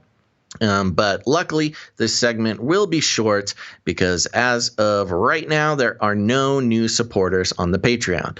Now, that's okay, though, because a lot of people don't like Patreon. That's okay. We support you. That's why you can head over to canarycryradio.com/support. canarycryradio.com/support. That's right. Over at canarycryradio.com/support, you are able to become a producer. You can do that by coming in with a monthly producership, or if commitment is not your thing, you can make a one-time producership in any amount. And Gonz, what do you think? Do you want to just sit back while I read you happy birthday messages, or how do you want to do that? Sure. Yeah, that makes my job easier. Take a load off. All right. Now we did have some producerships come in during the show. I just added a bunch now. So, okay. Yeah, I saw those come in. Did you make it all the way up to? I think I did all the way up to. Yeah. Yeah. I'll let you do that. I'll just start going through. You make sure you make it all the way up. Okay, well, we're going to start out with a big ol' happy birthday to you, Gonz. Thank you for being such a wonderful part of all of our lives, including mine. So I'll start out with some producers who came in. And first of all, I want to thank producer Nathan S., with now one of the birthday producerships was 1983, which was the year that you were born, but he just threw in a penny just to round it off to a nice 1984. Thank you, producer Nathan S. Thank you, producer Nathan. Yeah. Next, we have producer. Now, we need to contact this person and make sure we're saying their name right, but I'm going to do both. Thank you to producer Kara or Sarah. That's right. And she came. I thought I don't know. There's a few producers with a similar name, and I can't remember if we vetted it with her or not. Yeah, we'll need to figure it out. I think it's Sarah with a C, but Kara is also a name. So, but they leave a message that says, "Happy birthday, Gonz. You may not feel it, but you are still young, just busy in life at the important stage of raising children. You'll start feeling younger again when your kids are grown and you have more freedom. Don't allow yourself to get grumpier between now and then." Smiley face. Thank you for that. I appreciate it. I'm trying to not stay get more grumpy, but yes, as if it were possible for you to even get grumpier, Gonz. It's possible. Trust me, it's possible. I can get real Next, bad. I want to thank producer Stephanie D. Thank you, producer Stephanie D. Coming in with the birthday donation or birthday producership. She says, "Happy birthday, Gonz. I did my first donation of $38 for your day. Yay. Best month for birthdays. I'm just 10 days older than you. Thank you both for what you do. Your show is a true blessing." Oh, thank you. Yeah, and also happy birthday to you, producer Stephanie. Yeah. We did not. I don't think we did a birthday for producer Stephanie. So there you go. There was on this next one, Gonz, there was a different name that we are supposed to go by, but I will pull it up right now. I think it's in the note. Oh, okay. Yeah, I think you're right. So next I want to thank, this is producer Cynthia M. Thank you, producer Cynthia. Yes, thank you very much, producer Cynthia. And she says, happy birthday from Maine. Ooh. God bless you and keep you and yours, Gonz, and may all your days be spent with your heart seeking to serve the Lord Jesus Christ. I listen every chance I have and love catching the show live on Twitch. I'm so grateful for the work you do. Peace, Cynthia M. His peace over on Twitch. Thank you very much, producer Cynthia. Thank you, producer Cynthia. And I've always wanted to visit Maine. It's one of those states that doesn't get a lot of play, but yeah, it's one of those. It sounds quiet and nice. Yeah. And cold. I heard it's cold, and I like that. Next is producer Mark W. Thank you, producer Mark.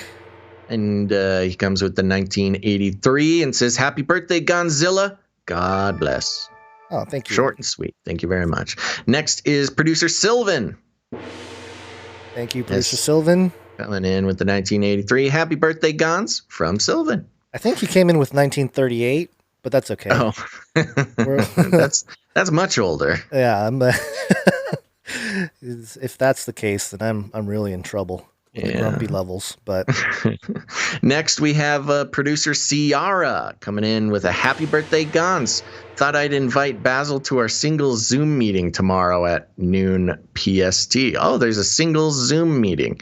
When did this come in? Is that tomorrow? Well, if you're out there, the note came in today, so it would be tomorrow, Saturday. It must be tomorrow. Well, okay, there you go. I'm not going to be able to make it. Sorry, ladies, but there you go. We got the Canary Cry singles group meeting up tomorrow. So head over to canarycry.community if you want to get involved with that.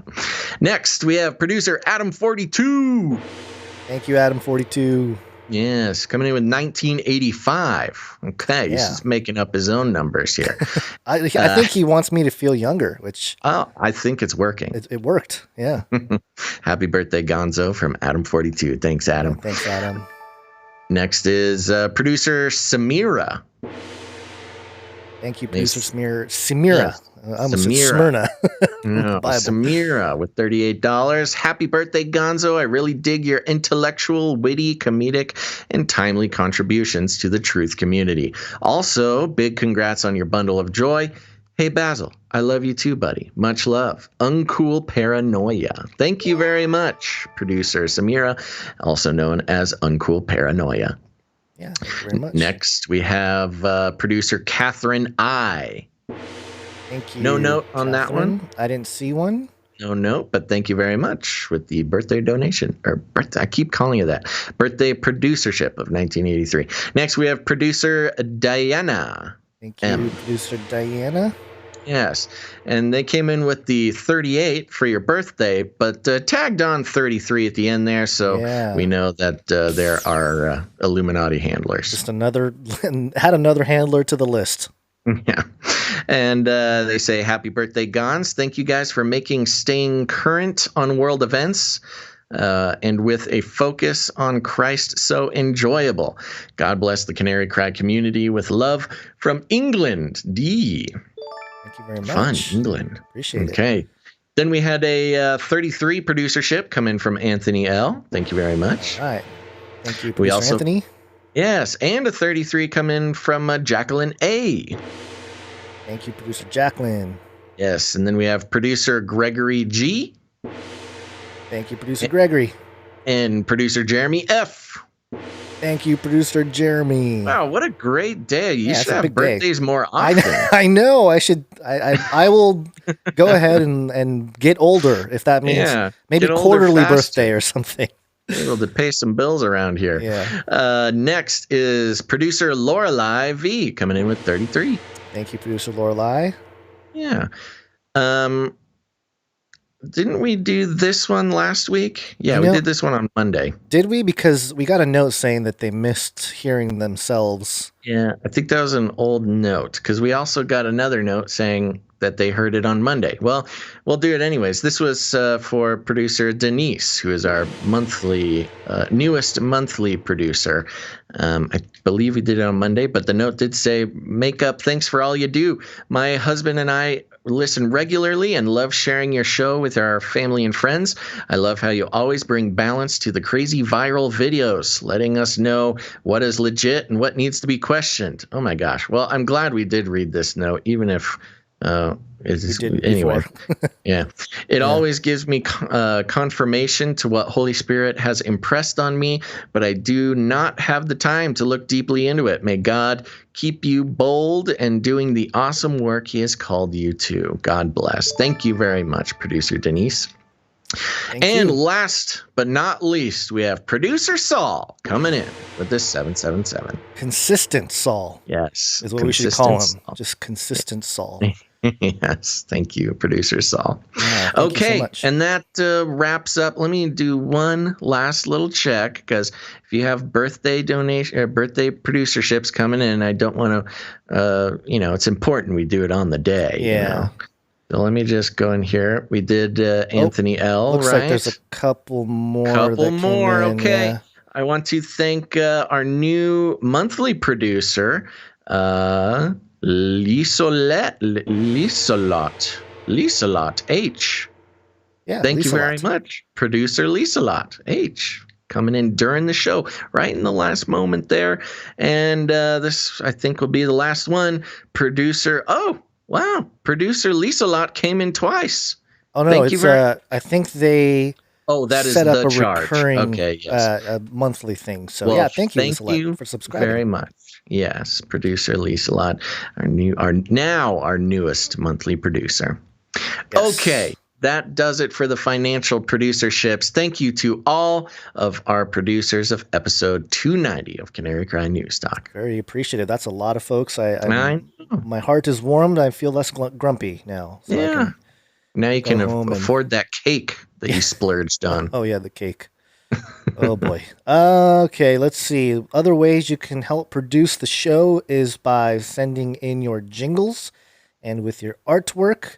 We got a handful of jingles. We asked for a Kamala jingle. Actually, before that, let's do the Lloyd deepfake. This is producer Lloyd made me into a deepfake of Trump. Yes, the Canary Cry Dutchman. So here's a deepfake me Trump version accepting birthday wishes.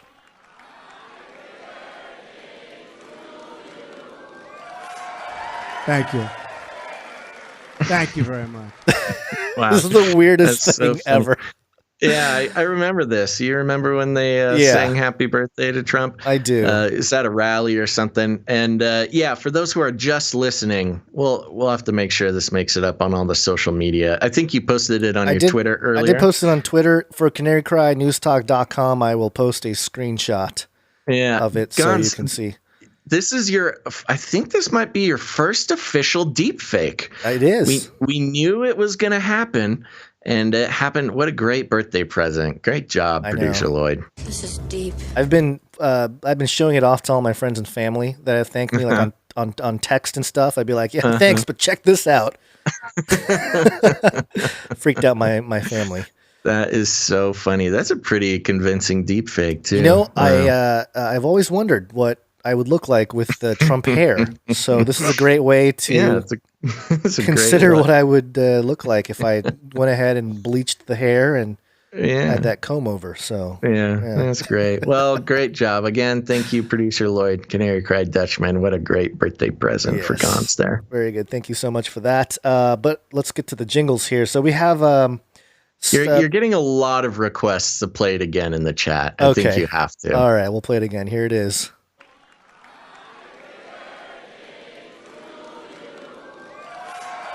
Thank you.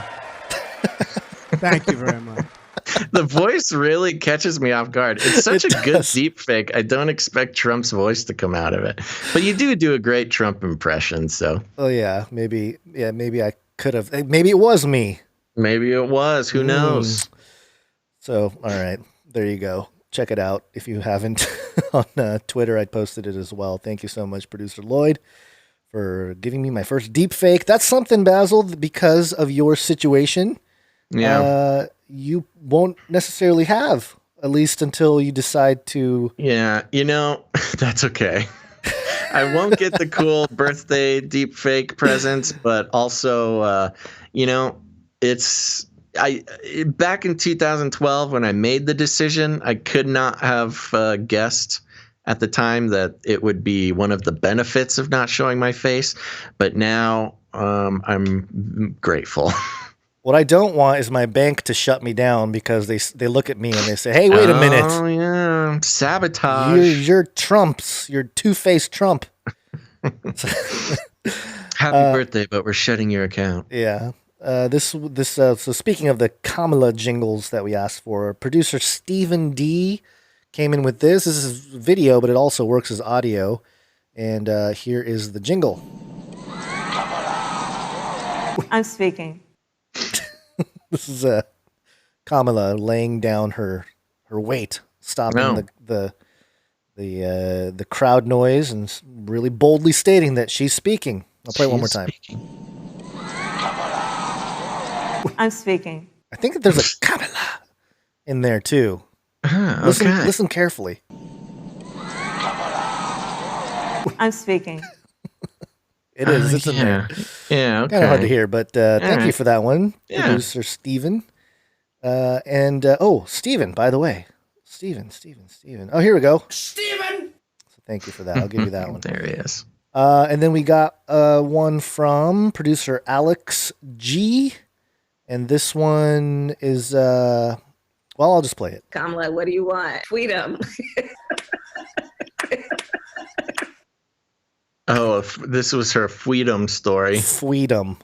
Did we mention that this was there's somebody tracked this down? This was actually a stolen story from somebody else, some activist. Really? Mm-hmm. I did not know. Yeah, I'll have to look it up, but yeah. This is for context, it might be a little low on volume, but this is the whole clip of Kamala saying this. I'll develop some disease and say I have to resign. Freedom. Oh, maybe not. No, it's not. No, that is a fun one though. Yeah. Wow. There's so many layers to the things going on. Yeah. She told this story about how her mom or her aunt or someone would go on civil rights marches and push Kamala in a stroller. Kamala. Come on. Sorry. You're going to get canceled. And then I'm going from memory, so this might not be exactly it. I apologize. But then a police officer came up to them and asked Kamala why she was here or what she wanted. And little baby Kamala said freedom. And she made it up? It's something. I don't know. And then people were connecting it with a story that was the exact story of some other activist from long ago. Of course. These people never have their own it's almost as if they're clones. They're not even real people. Yeah. Anyway, we got one from these Kaito. Types of baseless conspiracy theories, Gonz. I know. Well, I am Trump now, so. Ooh, 4-horse squad. Speaking of conspiracy theories, 4-horse squad over on YouTube says Kamala is a white hat. Wait and see. Oh, that's I can do nothing but wait and see. That is exactly what I will be doing. Yeah. Whoa. What if she does take it all down and bring us back to the constitutional republic? That would be the biggest zag. I would get a Kamala t-shirt if she did that. Kamala is actually a huge Trump supporter. Kaihuto sent this one in. Mr. Vice President, I'm speaking. I'm speaking. It was a debate. It was a debate. That the whole reason, literally, it was a debate. It was called a debate. Okay, nice little mashup. Yeah. So thank you for that, Kaihuto. And last but not least, Mr. Magoo coming in with a potential Kamala jingle. Kamala. She comes and goes. She comes and goes. Mr. Magoo, thank you very much. Thank you, Mr. Magoo. I think that's a good one. I think when I have time, I'll come up with something that blends all of this together. I'll create some kind of hybrid Kamala jingle out of all of these. Good. That's a lot of good ingredients to really put together a solid Kamala jingle. Yes. So thank you for all the people who pitched in there. But also we got some artwork to get to. One art, please. And this first one comes from Josiah.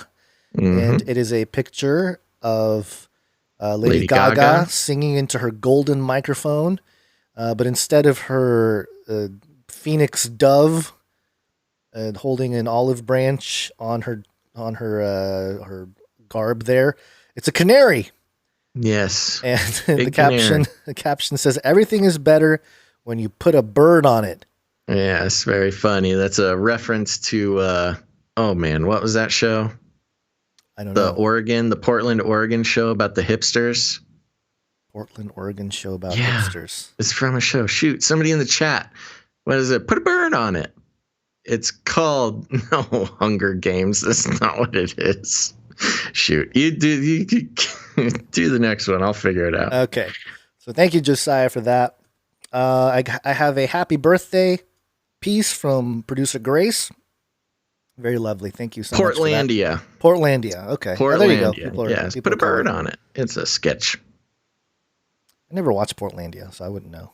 It's pretty funny. I really makes fun of hipsters. Good. I like this happy birthday Gonz from Grace. She has some money. Oh, she made you a little card. Yeah, it's very cool. It's got a lightning bolt, a laptop, Stegosaurus. Bunch of stickers there. A bunch of Canary Cry related stickers. Some robots. A cassette. A mobile because you had a baby. Yep. And an eye because we're in the Illuminati. Yeah, and a canceled thing that looks like the mark of the beast. Yeah. The giant X in a circle. But thank you for that, producer Grace. She has a couple more here that she gave us. This one is based on Basil's dream about an event that leads everyone to CCNT. Yeah, she did her take this on one it. Was great. Yeah, so this was it's a picture of you and I watching a TV and referring to my dream that I talked about last episode where some disaster happened in CCNT, and I was so excited about the SEO we were going to get. On the TV is a news reporter.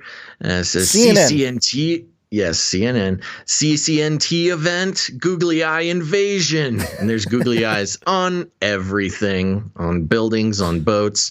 And then you and I are having a little conversation here. Why do we have so many followers or new followers and viewers? Baz, have you watched the news today? No, let me. Oh my dream has come true. Prophetic. Googly eyes will take over the world. This will get interesting. At least we have more viewers. There we go. That's right. So thank you very much. Who did this one? Producer Grace. Grace. Thank you very much, Grace. And maybe making some predictions there too. March 2021.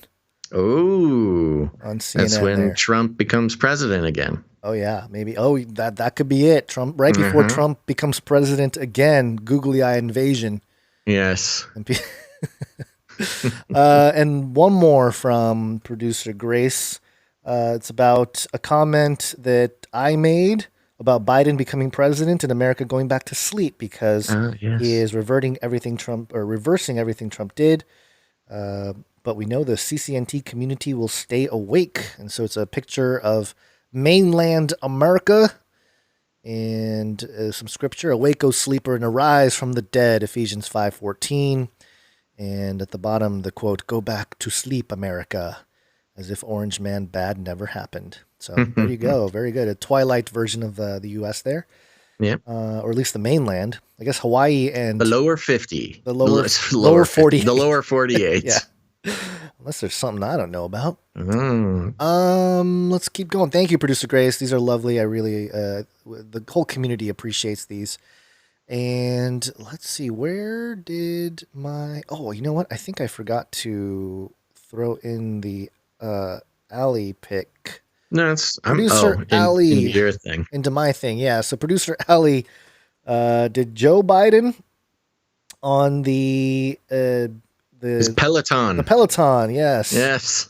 He's hairy legs Biden, and it's kind of funny. He's sitting on a stool over the bike, which I'm not sure how that works. But in Ali's artwork here, hairy legs, his legs just keep getting hairier and hairier. I know he's going full Sasquatch on this one, and he is Bigfoot. Yeah, in classic Joe Biden fashion, he's wearing his mask over his entire face, including his eyes and everything. Oh, poor guy. I love it. This just brings me joy every time. Good job, producer Ali, on that one. And then I think that's it. We did have a note from what is this? I'm gonna name him here. Anthony, producer Anthony. Oh yeah, this was cool. He said in a note, imagine my surprise as I ate my second half-pound all-beef Costco hot dog during my lunch break when I hear the CRISPR update on the Wednesday edition of CCNT episode 289 mention Mammoth Biosciences receiving a DARPA grant. Fun fact, dinosaur scream. I guess. Yeah. I'm working at that very place. From the belly of the beast. I'm not an employee, but contracted to do some security work in the building. Seeing that grant money to good use. Anyway, here's a pic of me and the mammoth. From Mammoth Biosciences. Thanks, Baffled and Gonz, for all you do to inform the people of the coming trouble. It's people like you that will be rewarded in the kingdom of heaven for being faithful watchmen. Yahweh greatly bless you and your work in the name of Messiah Yeshua, your Illuminati handler, producer Anthony L. So there he is. Yeah, this is cool. You know, I love this. We've got producers who are of all walks of life, and many of them, I'm always surprised how many people are connected to the companies that we actually talk about. And yes, Mammoth Biosciences is involved in the ID by DNA. Is that what it's called? Yes, ID by DNA, the yes, biosurveillance. The CRISPR biosurveillance program. And what is this guy's name? Is this Anthony? Yep, producer Anthony. Thank you very much, producer Anthony. Keep an eye on that mammoth for us. I know, it's pretty crazy there. I want a cardboard cutout of a mammoth like that. That'd be a good background for my office. Yeah, instead of the green screen, you have just a giant mammoth. I won't steal that one though, because I know Anthony. He's good at his job. I don't want to get tackled. Yeah, you don't want to get him into any trouble there. Yeah. Okay. Okie dokie. Appreciations go out to producer Jade Bouncerson for timestamps. Yes. Been coming in, so I really appreciate it. For those of you who watch it on YouTube, after the show is done live broadcasting, and you can come back and see the timestamps there. It'll help you jump around if you need to come back and listen to certain parts of the show without having to scroll through. And, of course, a big ol' happy birthday to Gonz. Yay. Yes. And also, it's another very important person's birthday, and that's Dame Island Girl. Yay! I get to not be alone. I get to celebrate birthday with Dame Island Girl, so this is good. Yes, you and Dame Island Girl. And for those who need reminding, Dame Island Girl was the first member of the Canary Cry Roundtable of Knights and Dames, and we love her very much. Thank you so much for being a part of the community and for all your support over the years, Dame Island Girl. Yes. Are you ready for the jingle? The song? I guess I'm I'll ready. Play it. Happy birthday to me. And my name is Gonzo. And lastly, remember you can head over to the canarycrymerchperch.com to get all your Canary Cry merch. It is producer run. Thank you to producer Dust and all the producers who make that happen over there. Everything is sold at cost to keep prices down for all you dear Canarians. And but you do have an opportunity to tip the webmaster or the artist, which please do both of those things if you can, or you could tip Gonz and I. So that's canarycrymerchperch.com. Jingle coming now. Ooh, thank you. Okay, I think it's time to wake up. Time to wake up jingle coming now. Yes, it's wake up time. Hey, yo, wake up. Stomp, stomp, stomp. Oh. A pandemic special. Okay, you want to start us off or me? I'll start us off real quick with a tweet that went out from James Lindsay, King of Your Mom. I don't know who this guy is, but he has a tweet that has day before inauguration, and the headline from NPR: as death rate accelerates, U.S. records 400,000 lives lost to the coronavirus. And then day after inauguration, headline: current deadly U.S. coronavirus surge has peaked, researchers say. Oh, it's going down. It's going down. It's plateaued. It's all downhill from here, baby. It's just interesting how Biden swears into office, and all of a sudden, the numbers start going down. It's a miracle, Basil. It's a Biden miracle. He's done it. He's curing all of us. He has done it. With his power of unity. Just share that DNA. Victory. Give me that hairy legs DNA, Joe. Share it with everybody. Just, it's amazing, really miraculous. Impressive. Yeah. Yes. All right. Okay. I got another one here from dailymail.co.uk. Great source.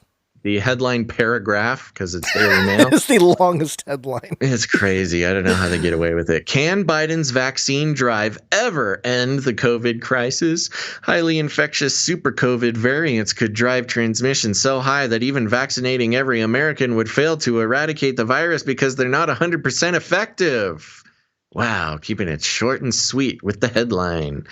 And it reads like this: even vaccinating 100% of the population may not be enough to eradicate COVID-19 once super COVID variants become dominant in the U.S., a new study suggests. Great. The emergence of more infectious variants means that each new case would lead to a greater number of additional cases. Okay. As a result, vaccines, even the most effective ones, may not be able to outpace the rate of transmission. Analysis from the University of East Anglia found that the efficacy of the current available vaccines combined with the emergence of new, more infectious strains of the virus means the reproduction rate described by scientists as R will always stay above 0, meaning each infection will lead to another case. If the transmission rate of coronavirus could be slowed to an R number of 1, the pandemic would be considered stable. If it falls below 1, infectious disease experts would consider the outbreak to be waning. The East Anglia study suggests that even the shot with the best efficacy rating, Pfizer's at 95%, would need to be given. Come on, typo. To more than 80% of the population to bring the R number of the UK variant for similarly infectious ones below 1. Even vaccinating 100% of the population with the more effective Pfizer and Moderna jabs would not drive the R number to 0. The researchers suggest less effective shots like Oxford University's could not drive the R number below 1, even if 100% of the population received it.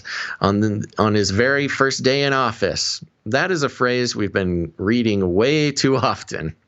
Yeah. On his very first day in office, President Biden signed 17 executive orders, including a mask mandate for all federal territories and properties, and promised to get 100 million Americans vaccinated against COVID-19 in his first 100 days in office. But there's no guarantee he will succeed. No kidding. Biden's plans include opening 100 vaccination centers in stadiums and convention centers, funding states' own mass vaccination sites, and using the Defense Production Act to ramp up manufacturing of vaccine ingredients and supplies. It could take weeks for the result of these new plans to show themselves, and the new study suggests time is more of the essence than ever, with the already dire race between vaccination and the spread of coronavirus is heating up more still. And so long as vaccines are less than 100% effective, fast-spreading variants may always be able to slip through the cracks. Currently, the U.S. has an average R number of about 1.1, which is pretty low. But arrival of the more infectious UK super COVID variant, or potentially the South African and Brazilian variants, oh no, not yet found in the US, threatens to drive that number up by about 70%. Yikes. Oh my gosh. The Centers for Disease Control and Prevention, CDC, predicted last week that the UK variant could be dominant in the US by March. Just a little refresher, that R number they're talking about is I think it refers to the amount of people that it spreads to on average per sick person. So a 1 means, each sick person gets one other person sick, which means it is a stable. It's not a growing pandemic or a shrinking pandemic. It's a stable pandemic. And 1.1 means on average, each person will infect 1.1 people, which is slowly growing.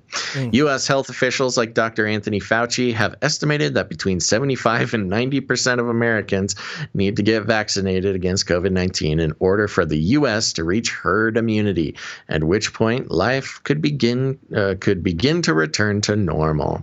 Normal, yay, like perpetual wars and sleeping public. That's the biggest lie in this whole thing. This is the new normal.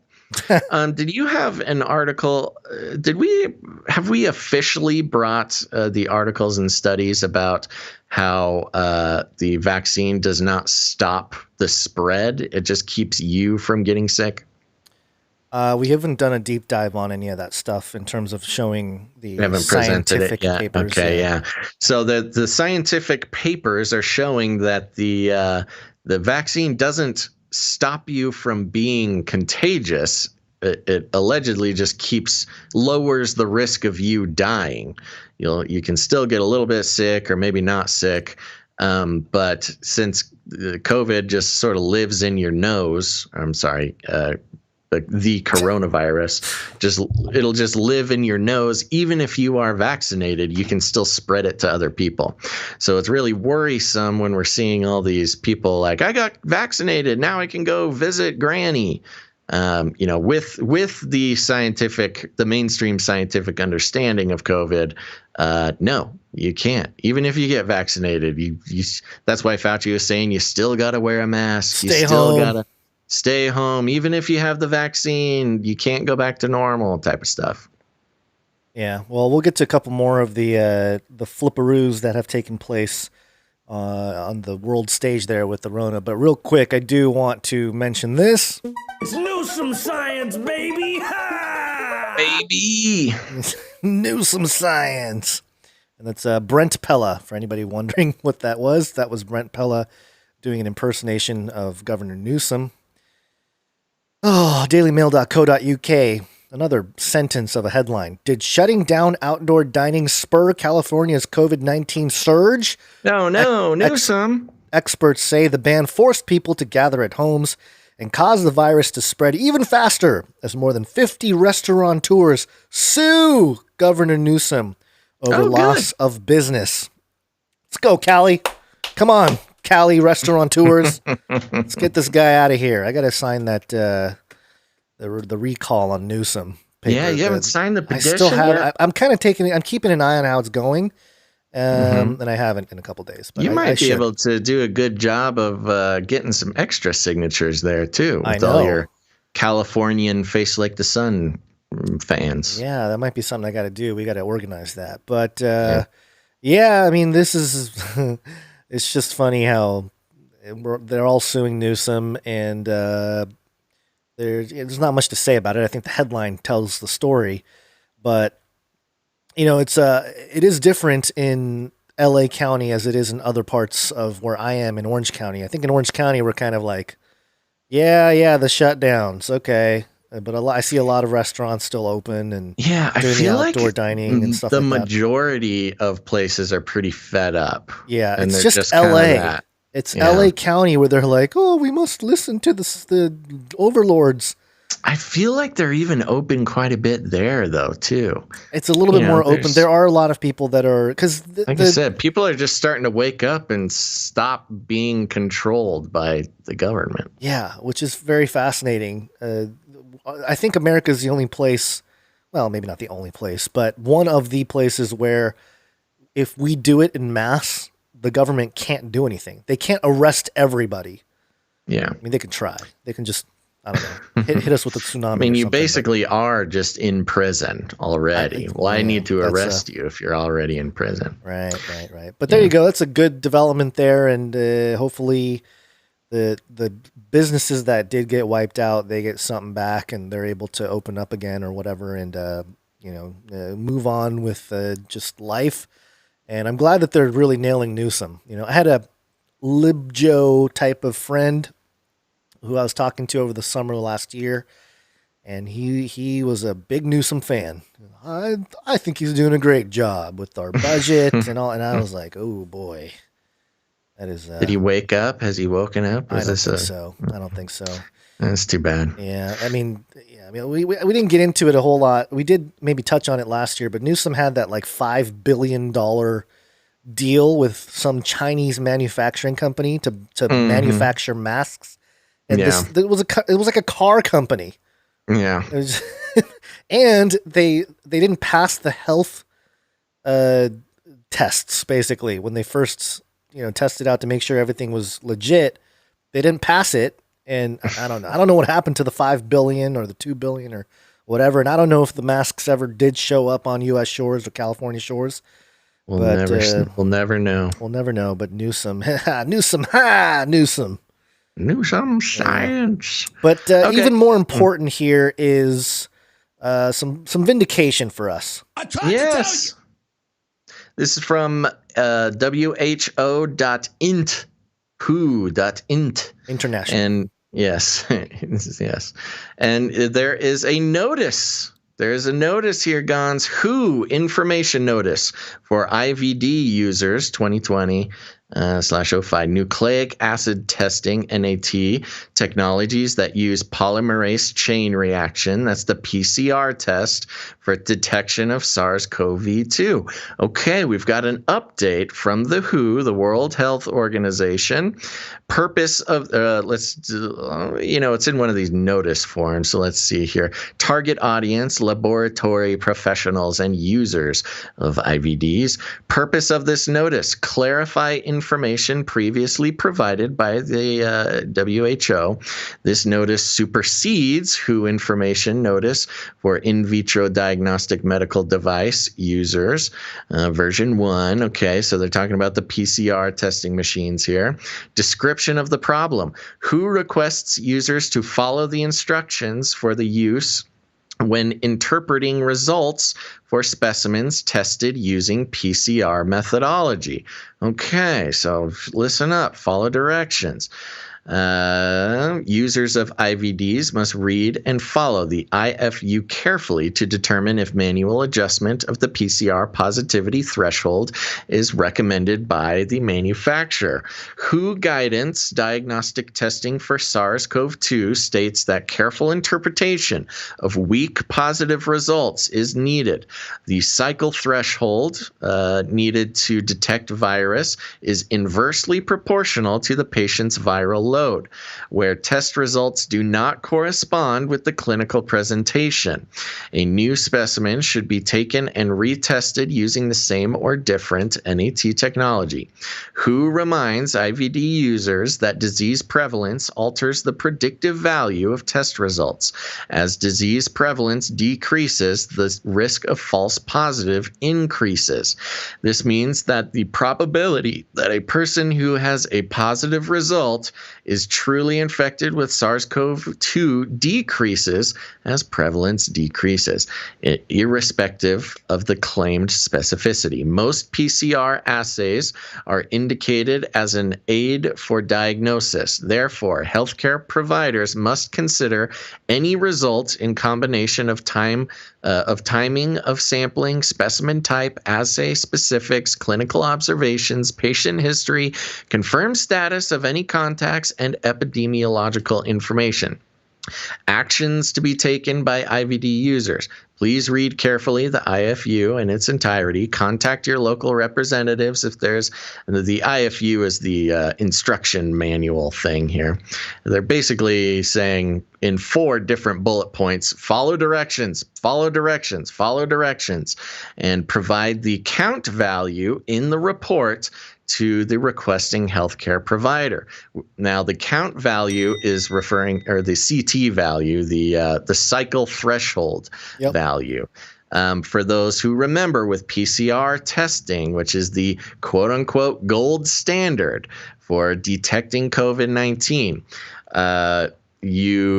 whoever is running the test sets the cycle threshold of testing, these cycles. And if you do more cycles, you can detect smaller and smaller and smaller and smaller amounts of COVID-19, all the way down to where you're not even really detecting COVID-19. You're detecting like a shred of DNA of what you may think is COVID-19. An easy way to a good metaphor that I heard was, if you turn the cycle threshold up enough, you can get a positive result, but it's like finding a hair in a bedroom and saying that a murderer is in there. Yeah. Or like, and maybe producer Mark can correct me if I'm wrong, but let's say they're looking for certain words in a book, and it's if you find the word "and" in the book, then you're positive.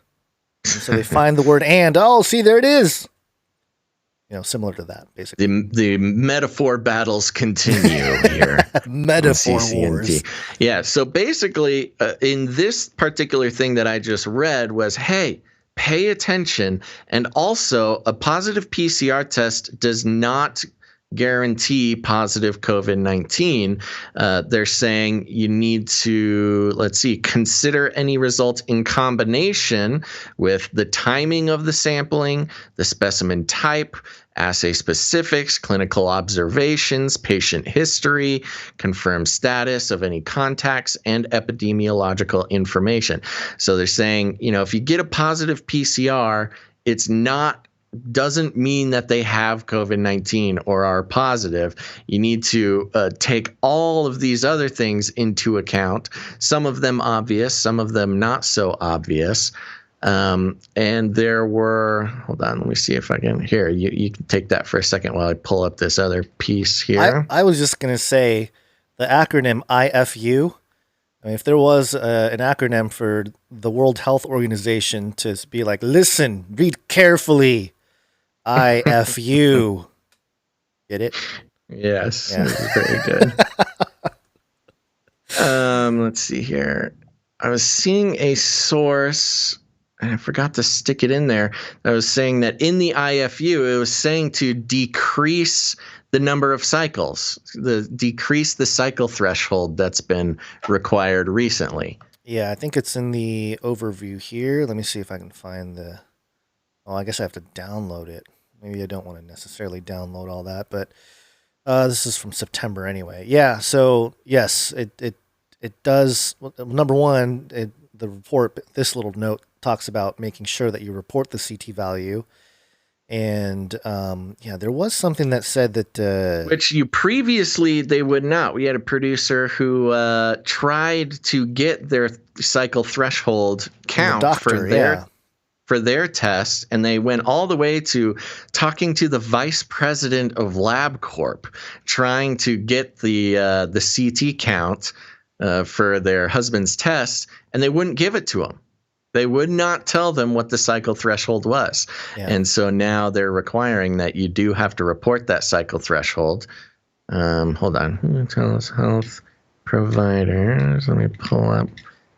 Okay, you take it for a second. I'm pulling up this other source. Okay. Well, I mean, there's not much else to say on it other than the documentation Well, I mean, that there's Basil's something looking to for. say in that another example of the day after Biden becomes president. Oh, true. Yes, very true. Things changing. So what we're going to see, folks, is it's going to go away. I think they might actually. I don't know if they'll completely end it because I think they have too much benefit from keeping an ongoing pandemic going. But now that Biden's president, we have to decrease the sensitivity of the tests so we can show that Biden is actually beating the pandemic. That is just so deceptive and wrong, but not probably surprising. what's going to happen. Yeah, that's really, man, it just makes me angry, you know? Oh, these people at the WHO. On your birthday? On my birthday. Liar! Liars. This is false. Everything the WHO says. Yeah. So I think this is interesting. I mean, on one hand, you know, they're saying that this is never going to end and it'll never go away, and that's probably true. It will never go away. In some ways, yeah, it's never going to end. There's going to be a segment of the population and media who are going to continue to spin how dangerous this all is, and then another part of the population that will just move forward with it. But, you know, they need to continue on with a little bit of that fear, because not just to give Biden the, all the credit, but also to implement some of the surveillance apparatus that they wanted to for flights and things like that. They have to keep a certain level of it going. So maybe depending on the state, depending on the county or region you're in, the WHO stuff won't matter. But you know what's also interesting is that prior to this, Trump had separated from the World Health Organization, right? Mm-hmm. And the WHO was even saying, like, don't you don't need to shut things down. There's no proof that this thing spreads asymptomatically, and they were saying all that stuff. But then, you know, because we were separated from the U.S. or whatever, I guess they didn't listen to the WHO either. But now that they're back in with the WHO, didn't Fauci announce that they're going to connect? You know, we're back in bed with the WHO. This type of information comes out, which, by the way, this type of thing, you and I covered this last year, along with many other shows, but, you know, we did a lot of, showing the evidence. And if you and I can find documents like legitimate World Health Organization, NIH, and all these other documents that prove something hanky-panky was going on, I don't understand how your common citizen is just going to, they don't listen to either. I don't know. It's just frustrating, because if you and I can figure this out, most people in the public should be able to figure it out. Well, nobody wants to, is the thing. Yeah. But anyway. It's too much thinking. But, this PCR testing, this is great because, and we've talked about it before, but just to remind everybody, the way that this PCR testing works is as you manipulate the cycle threshold, you can literally control the numbers of reported COVID-19.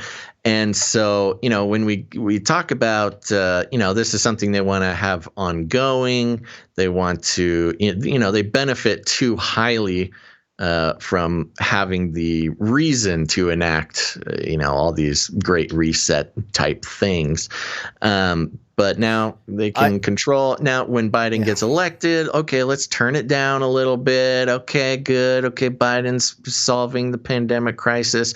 But there was a conservative gathering. Hold on. Okay, let's crank up the knob just a little bit. Oh, see, because this conservative gathering, the COVID numbers went up, and okay, let's turn it back down.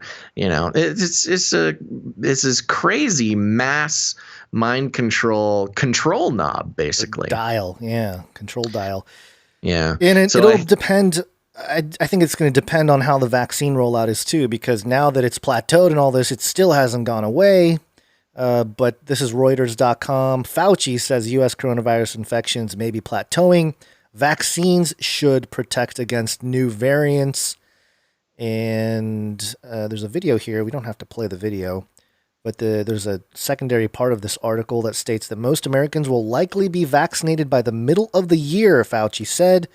though he added he remains concerned about the amount of people who are hesitant to get a vaccine. So see how you just talked about the dial there. If they don't get enough people getting vaccinated, they can dial it up. Oh no, more people getting infected. Yeah. And then once they hit a threshold on the vaccines, okay, we can turn it back down. Okay, I've got their actual full notice open here. It's not that big. It's only 20 pages. Okay. But I'm still kind of searching through here. So at least on the next show, we'll have a further examination. Need to control F here. Maybe that'll find it real quick. Science is truth. Now is the time to do what you're told. I'm going to take this last one here. Burn it all. Okay. Burn it all. BBC.com. Serum Institute. Fire at world's largest vaccine producer kills 5. Oh, yikes. Yeah. 5 people have been killed in a fire at the site of the world's largest... Fire at the world's largest vaccine producer? In Western India, yeah. What? The blaze started at a building which was still under construction at the Serum Institute of India's facilities in Pune on Thursday afternoon. Footage showed thick plumes of smoke billowing from a building on the company's sprawling site. The company said vaccine production would not be affected. The cause of the fire has not been identified. The fire was later brought under control, but the city's mayor confirmed that 5 people had died. Quote, "We have just received some distressing updates. Upon further investigation, we have learned that there has unfortunately been some loss of life at the incident," the Serum Institute CEO Adar Poonawala said in a tweet. "We are deeply saddened and offer our deepest condolences to the family members of the departed." Mr. Poonawala said there will be no impact on the production of the Oxford AstraZeneca vaccine, known locally as Covishield, due to multiple production Covishield, due to multiple production buildings that I had kept in reserve to deal with such contingencies. Oh, convenient. Covishield is one of the 2 vaccines approved by the Indian government for use in its inoculation program, which began last week and is the largest in the world. The country aims to vaccinate 300 million people by early August. And, the thing that's really interesting about India is huge. There's a lot of people in India, and India, I think they've been talking about an outbreak. Wasn't there what was it? There was a bird flu outbreak in India recently. I don't recall. There was the weird mystery disease. The mystery disease, but then, okay, maybe not the bird flu because, bird flu fears. I mean, okay, but regardless, with C-19 here, they said they've had, India has recorded the second highest number of COVID-19 infections in the world after the U.S. since the pandemic began, and it's confirmed more than 10.6 million cases and almost 153,000 deaths. A little more than 1/4 of the deaths compared to the U.S. Why does COVID? It doesn't seem very hungry over there. Well, that's what I'm saying. Second most infected. Maybe the PCR test is, the cycle count is pretty high there. Ooh. But 153,000 deaths, way less than in America. And they have, 3 times the population? So it's like, what? None of the numbers add up. This is all ridiculous. But if you want to go down the Q hole, maybe it's not Q, but just the fringe hole, here's a tweet from Brother Berg. This ritual arson incident at the world's largest vaccine manufacturer happened 19,990 days after the founding of the Church of Satan, and on the 21st day of the 21st year of the 21st millennium, 333. And then there's a picture here. Wait, 1,900? No, 19,990. Okay. Yeah, okay. The Serum Institute equals 3303, reverse squares. I don't know what that means. Maybe somebody in the chat knows. From Saturday, April 30th, 1966 to Thursday, January 21st, 2021 is 19,990 days, which has, of course, 999, which is an upside down version of 666. Ooh, so this was a ritual. Yeah, and what's interesting is, according to this BBC article, the production of the vaccine is going to continue on. So it didn't shut down the company, but 5 dead, which might speak to some kind of sacrifice there. Mm-hmm. But interesting numbers. If you want to play the numbers game and the any significance there, I don't know, but just wanted to share it with everybody out there. In case we find more strange anomalies with the numbers. But yeah, I mean, my biggest thing with the numbers is why only 1/4 of the amount of people have died from coronavirus in India. Well, that's like that all over the world. Nigeria is an interesting one. They have, what is it? They have 200 million people, so 2/3 the people that we have, and they've had like 1,000 deaths altogether in Nigeria. So what's the deal, man? What's going on? Is this a scam or what? What do you think? Sunshine, man. So okay. They're good at wearing masks or something. Yeah, all these people counting, the world leaders that are bringing this upon us. They are scum. That's what I say. Wow, this is a very interesting document. But nothing to bring to you right at this second. But we'll finish going through this for next show, for Monday's show. All right. How you looking? Are we all done? We gotta get out. Gotta get out. We gotta get out of here, folks. All right, guys. Thank you for listening to this episode of Canary Cry News Talk. Remember to tune back in on Monday, January 25th. Some big Q thing is supposed to happen that day. Whoa. We just continue to do shows on the right day. So we'll keep you posted on on the revolution on January 25th of the year 2021. It'll be sometime between noon and 3 p.m. Pacific Standard Time. And so make sure to put it on your calendar, turn on notifications, follow us in multiple outlets. It's going to be very important that you do those things because who knows what'll happen.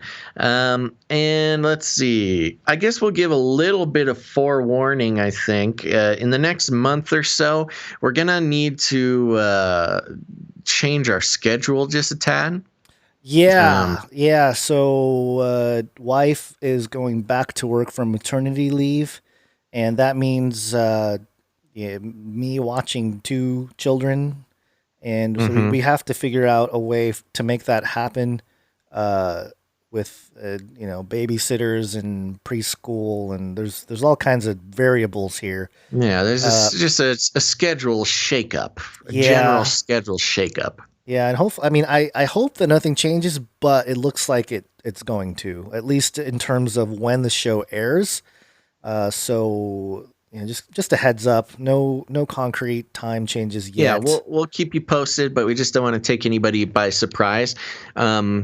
One of the options will be that we may do the live broadcast quite a bit earlier than usual. That's one option. So it'll be like a morning talk radio show. That'll be fun.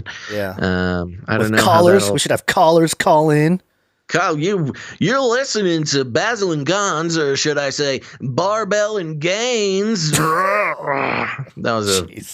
That was a fun thing I thought of today. Our workout, if we start a fitness channel instead of Basil and Gonz, it'll be Barbell and Gainz. Oh, that is so good. Pretty good, huh? That is really good. Yeah, that's got me pumped. I want to start lifting now, just so I can fit the. Because right now it wouldn't look right now. That'll be our. Yes, that's if we get shut down. Our alter ego. Yes, if we're not allowed to go against the mainstream, thing anymore, we can just start our fitness channel. We just talk New World Order as we pump iron and do deadlifts. Yeah, we need to get I don't know, some of the artists. We need 88 to get in here and make our Barbell and Gainz logo. Oh, that is so good. We're going to bump you up. Bump. We should where was I? have barbells with Bitcoin symbols on the side, and we'll be pumping the price. Yeah. See? All Okay. right. What was I saying? Oh, yeah. So the schedule might change. Ridiculous. Just keep an eye out for that. Don't want to take anybody by surprise. But other than that, I want to thank all of our producers, the Happy Birthday Gonz producers on episode 290 of Canary Cry News Talk. That is producers Nathan, Sarah, Stephanie, Mark, Sylvan, Ciara, Adam, Samira, Catherine, Diana, oh gosh, scrolling. Cynthia, Anthony, Jacqueline, Gregory, Jeremy, Lorelai, Denise, Saul, and Lisolot. Thank you guys so much for continuing to support the show. It's really one of those situations. I mean, we'll keep doing the show as long as it keeps being supported. It's a wonderful system. We'll know we're done, Gonz, when nobody supports the show. Yeah, that's when it's time. You know what's crazy about this setup though is that because we technically can't get canceled by anybody. I mean, they can deplatform us from YouTube or wherever, but they can't really cancel us. We can just continue on. And so we're setting ourselves up to do this show for as long as not just, the people supporting us, but I really hope that that's a long time. We can be doing this show for who knows how long, 20, 30, 40 years. Yeah, well, who knows? We could be old men someday. Real grumpy Gonz. You guys might be seeing the real gray grumpy Gonz. Come on here, I just yell. But it's up to the people, It's up to the people, which is better. It's not up to corporations. Yes. It's up to the people. If the people want it to keep going, it'll keep going. Okay, so yes, thank you to all of our producers. Thank you to our artists and our jingle makers. Yeah. And thank you to Jade Bouncerson. And again, happy birthday to you, Gonz. And another happy birthday to Dame Island Girl. Yes. Happy birthday, Dame Island Girl. So, January 25th, some sort of cute thing is supposed to happen. So, we'll need some producers for that show. So if you want to become a producer of the show or continue to produce the show, one way is to head over to patreon.com/CCNT. Or if Patreon's not your thing, make sure to head to canarycryradio.com/support. canarycryradio.com/support. That's right. Remember, you can become a monthly producer, or you can produce in one time in any amount if commitment's not your thing. Also, there's cryptocurrency for all you Bitcoin heads over there. And so we appreciate that. We'll keep doing the show as long as people keep producing it. And now remember, there's a lot of ways to produce the show, not just financially, but you can create arts, you can create jingles, you can create music. Make it show themed, and we'll feature it on the show at the end of the show today. Oh gosh, losing my voice. Remember, we'll have the Canary Cry mixtape at the end of the show. Stick around for that. Also, you can leave ratings and reviews. Very important. Oh, I didn't read ratings and reviews today. Well, I'll have to save that for next time. Leave a rating and review. It's another way that we can manipulate the algorithms to be on our side rather than against us. Oh, and as far as charts, Gonz, I meant to mention this. One really notable one was for all the producers out there. Listen up. This is attention to producers.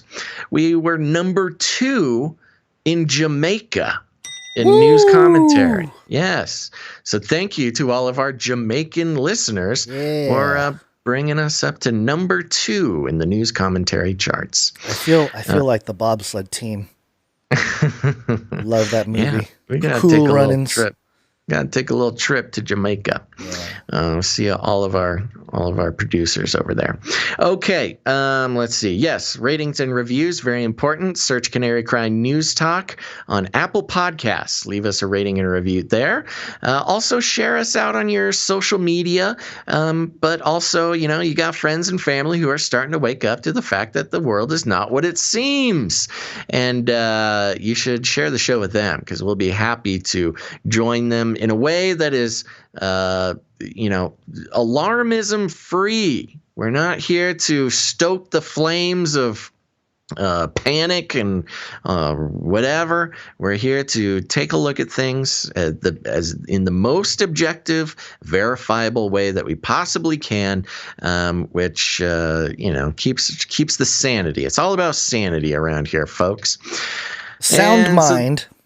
A sound mind. That's right. Staying vigilant and watchful.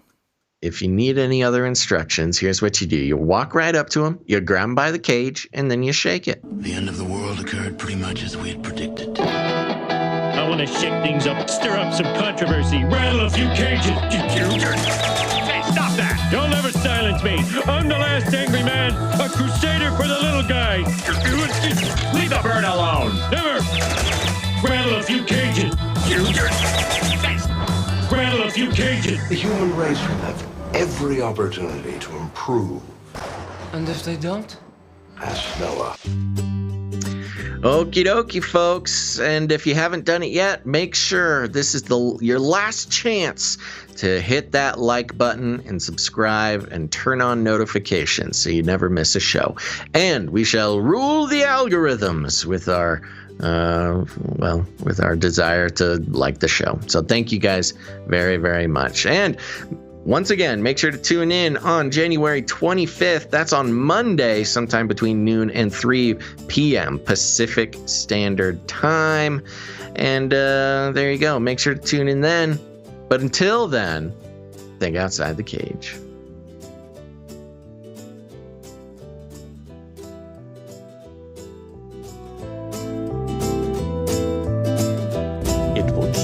Everybody loves waffles. Called it. You can't handle the truth. I tried to tell you. Look it up.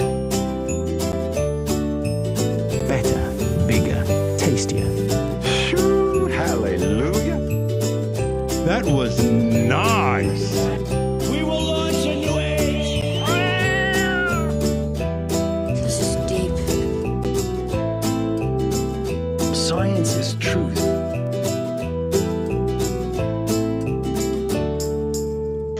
Everybody loves waffles. Remember, reality is an illusion. The universe is a hologram. Buy gold. Buy! I want to shake things up, shake things up. I want to shake things up, shake things up. Leave the bird alone. I want to stir up some controversy. I want to rattle a few cages. I'm the last angry man. You'll never silence me. I'm the last angry man. I'm the last angry man. You'll never silence me. I'm the last angry man. A crusader for the little guy. Little guy. Well, we'll see about that. Whatever, Illuminati.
That's where I started.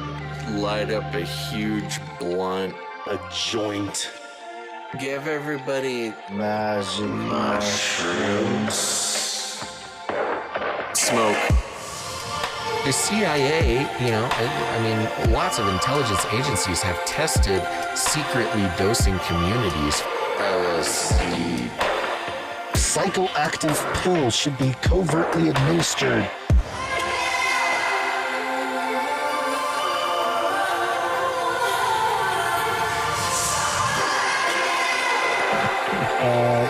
Just put me on some, I don't know. Give you a shot in the butt. Fluoride. Oxytocin. Get a chemical hug. I did dabble, some of that robot crack. I know what it's like. It's a lethal recipe for disaster. You need help.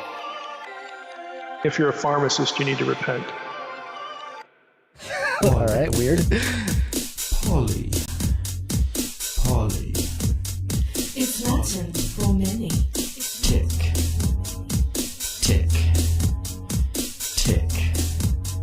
They'll suck your blood. Poli-tick.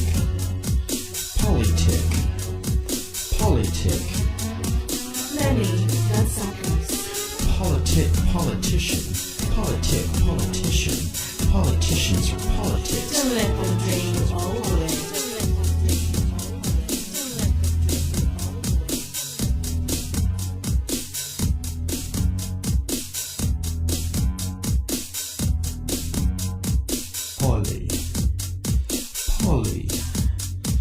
Poly. It's Latin for many. Tick.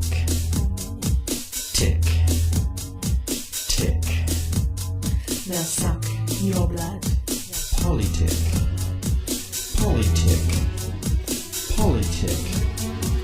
Many bloodsuckers. Politicians are politics. Don't let them drain you all the way. Don't let them drain you all the way. Don't let them drain you all the way.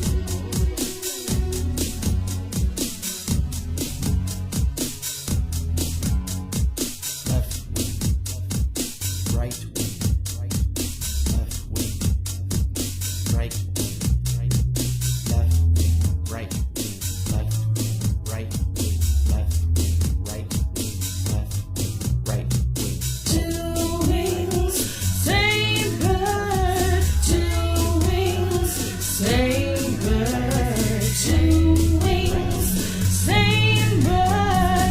Two wings, same bird. Poly. It's Latin for many. Tick.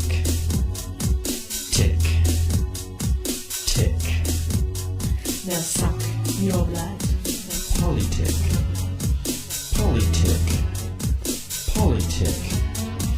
Many bloodsuckers. Politicians are politics. Don't let them drain you all the way. Don't let them drain you all the way. Don't let them drain you all the way. Don't let them drain you all the way. Don't let them drain you all the way.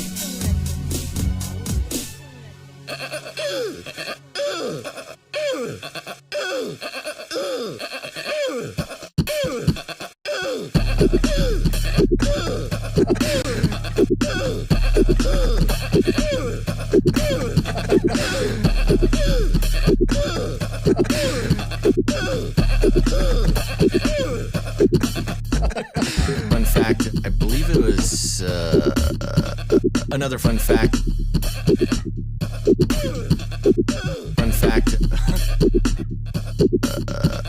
Another fun fact. Brings me back to my Screamo days.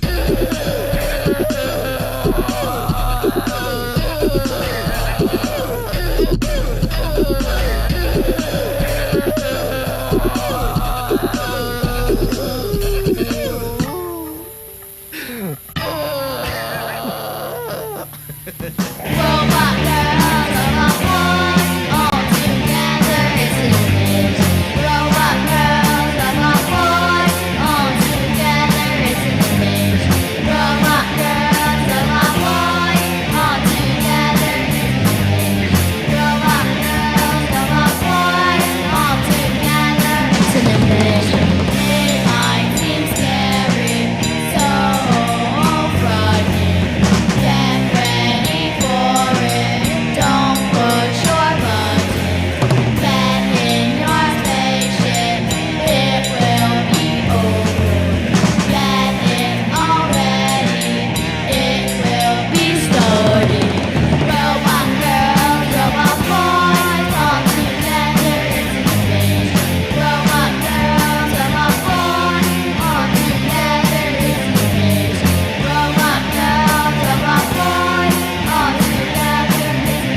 Don't even get me started on bidets, man.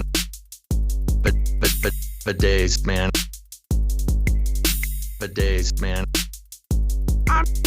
I'm telling you, you were living the life, man. Bidets, man. It's a bidet. Don't get me started.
Humans will be confined in a people's zoo. People, I'll keep you safe and warm in my people's zoo.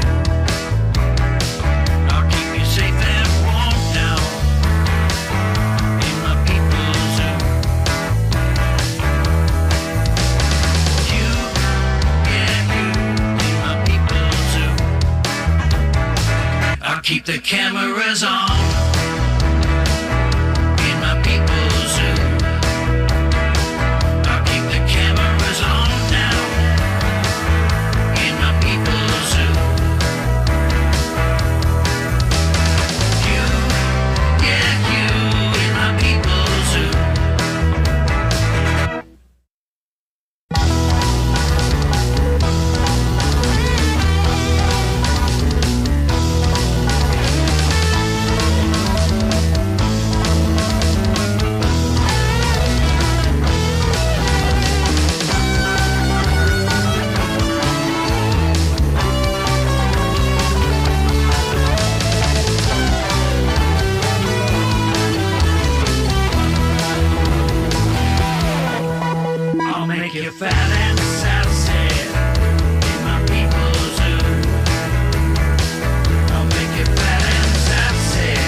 People's Zoo.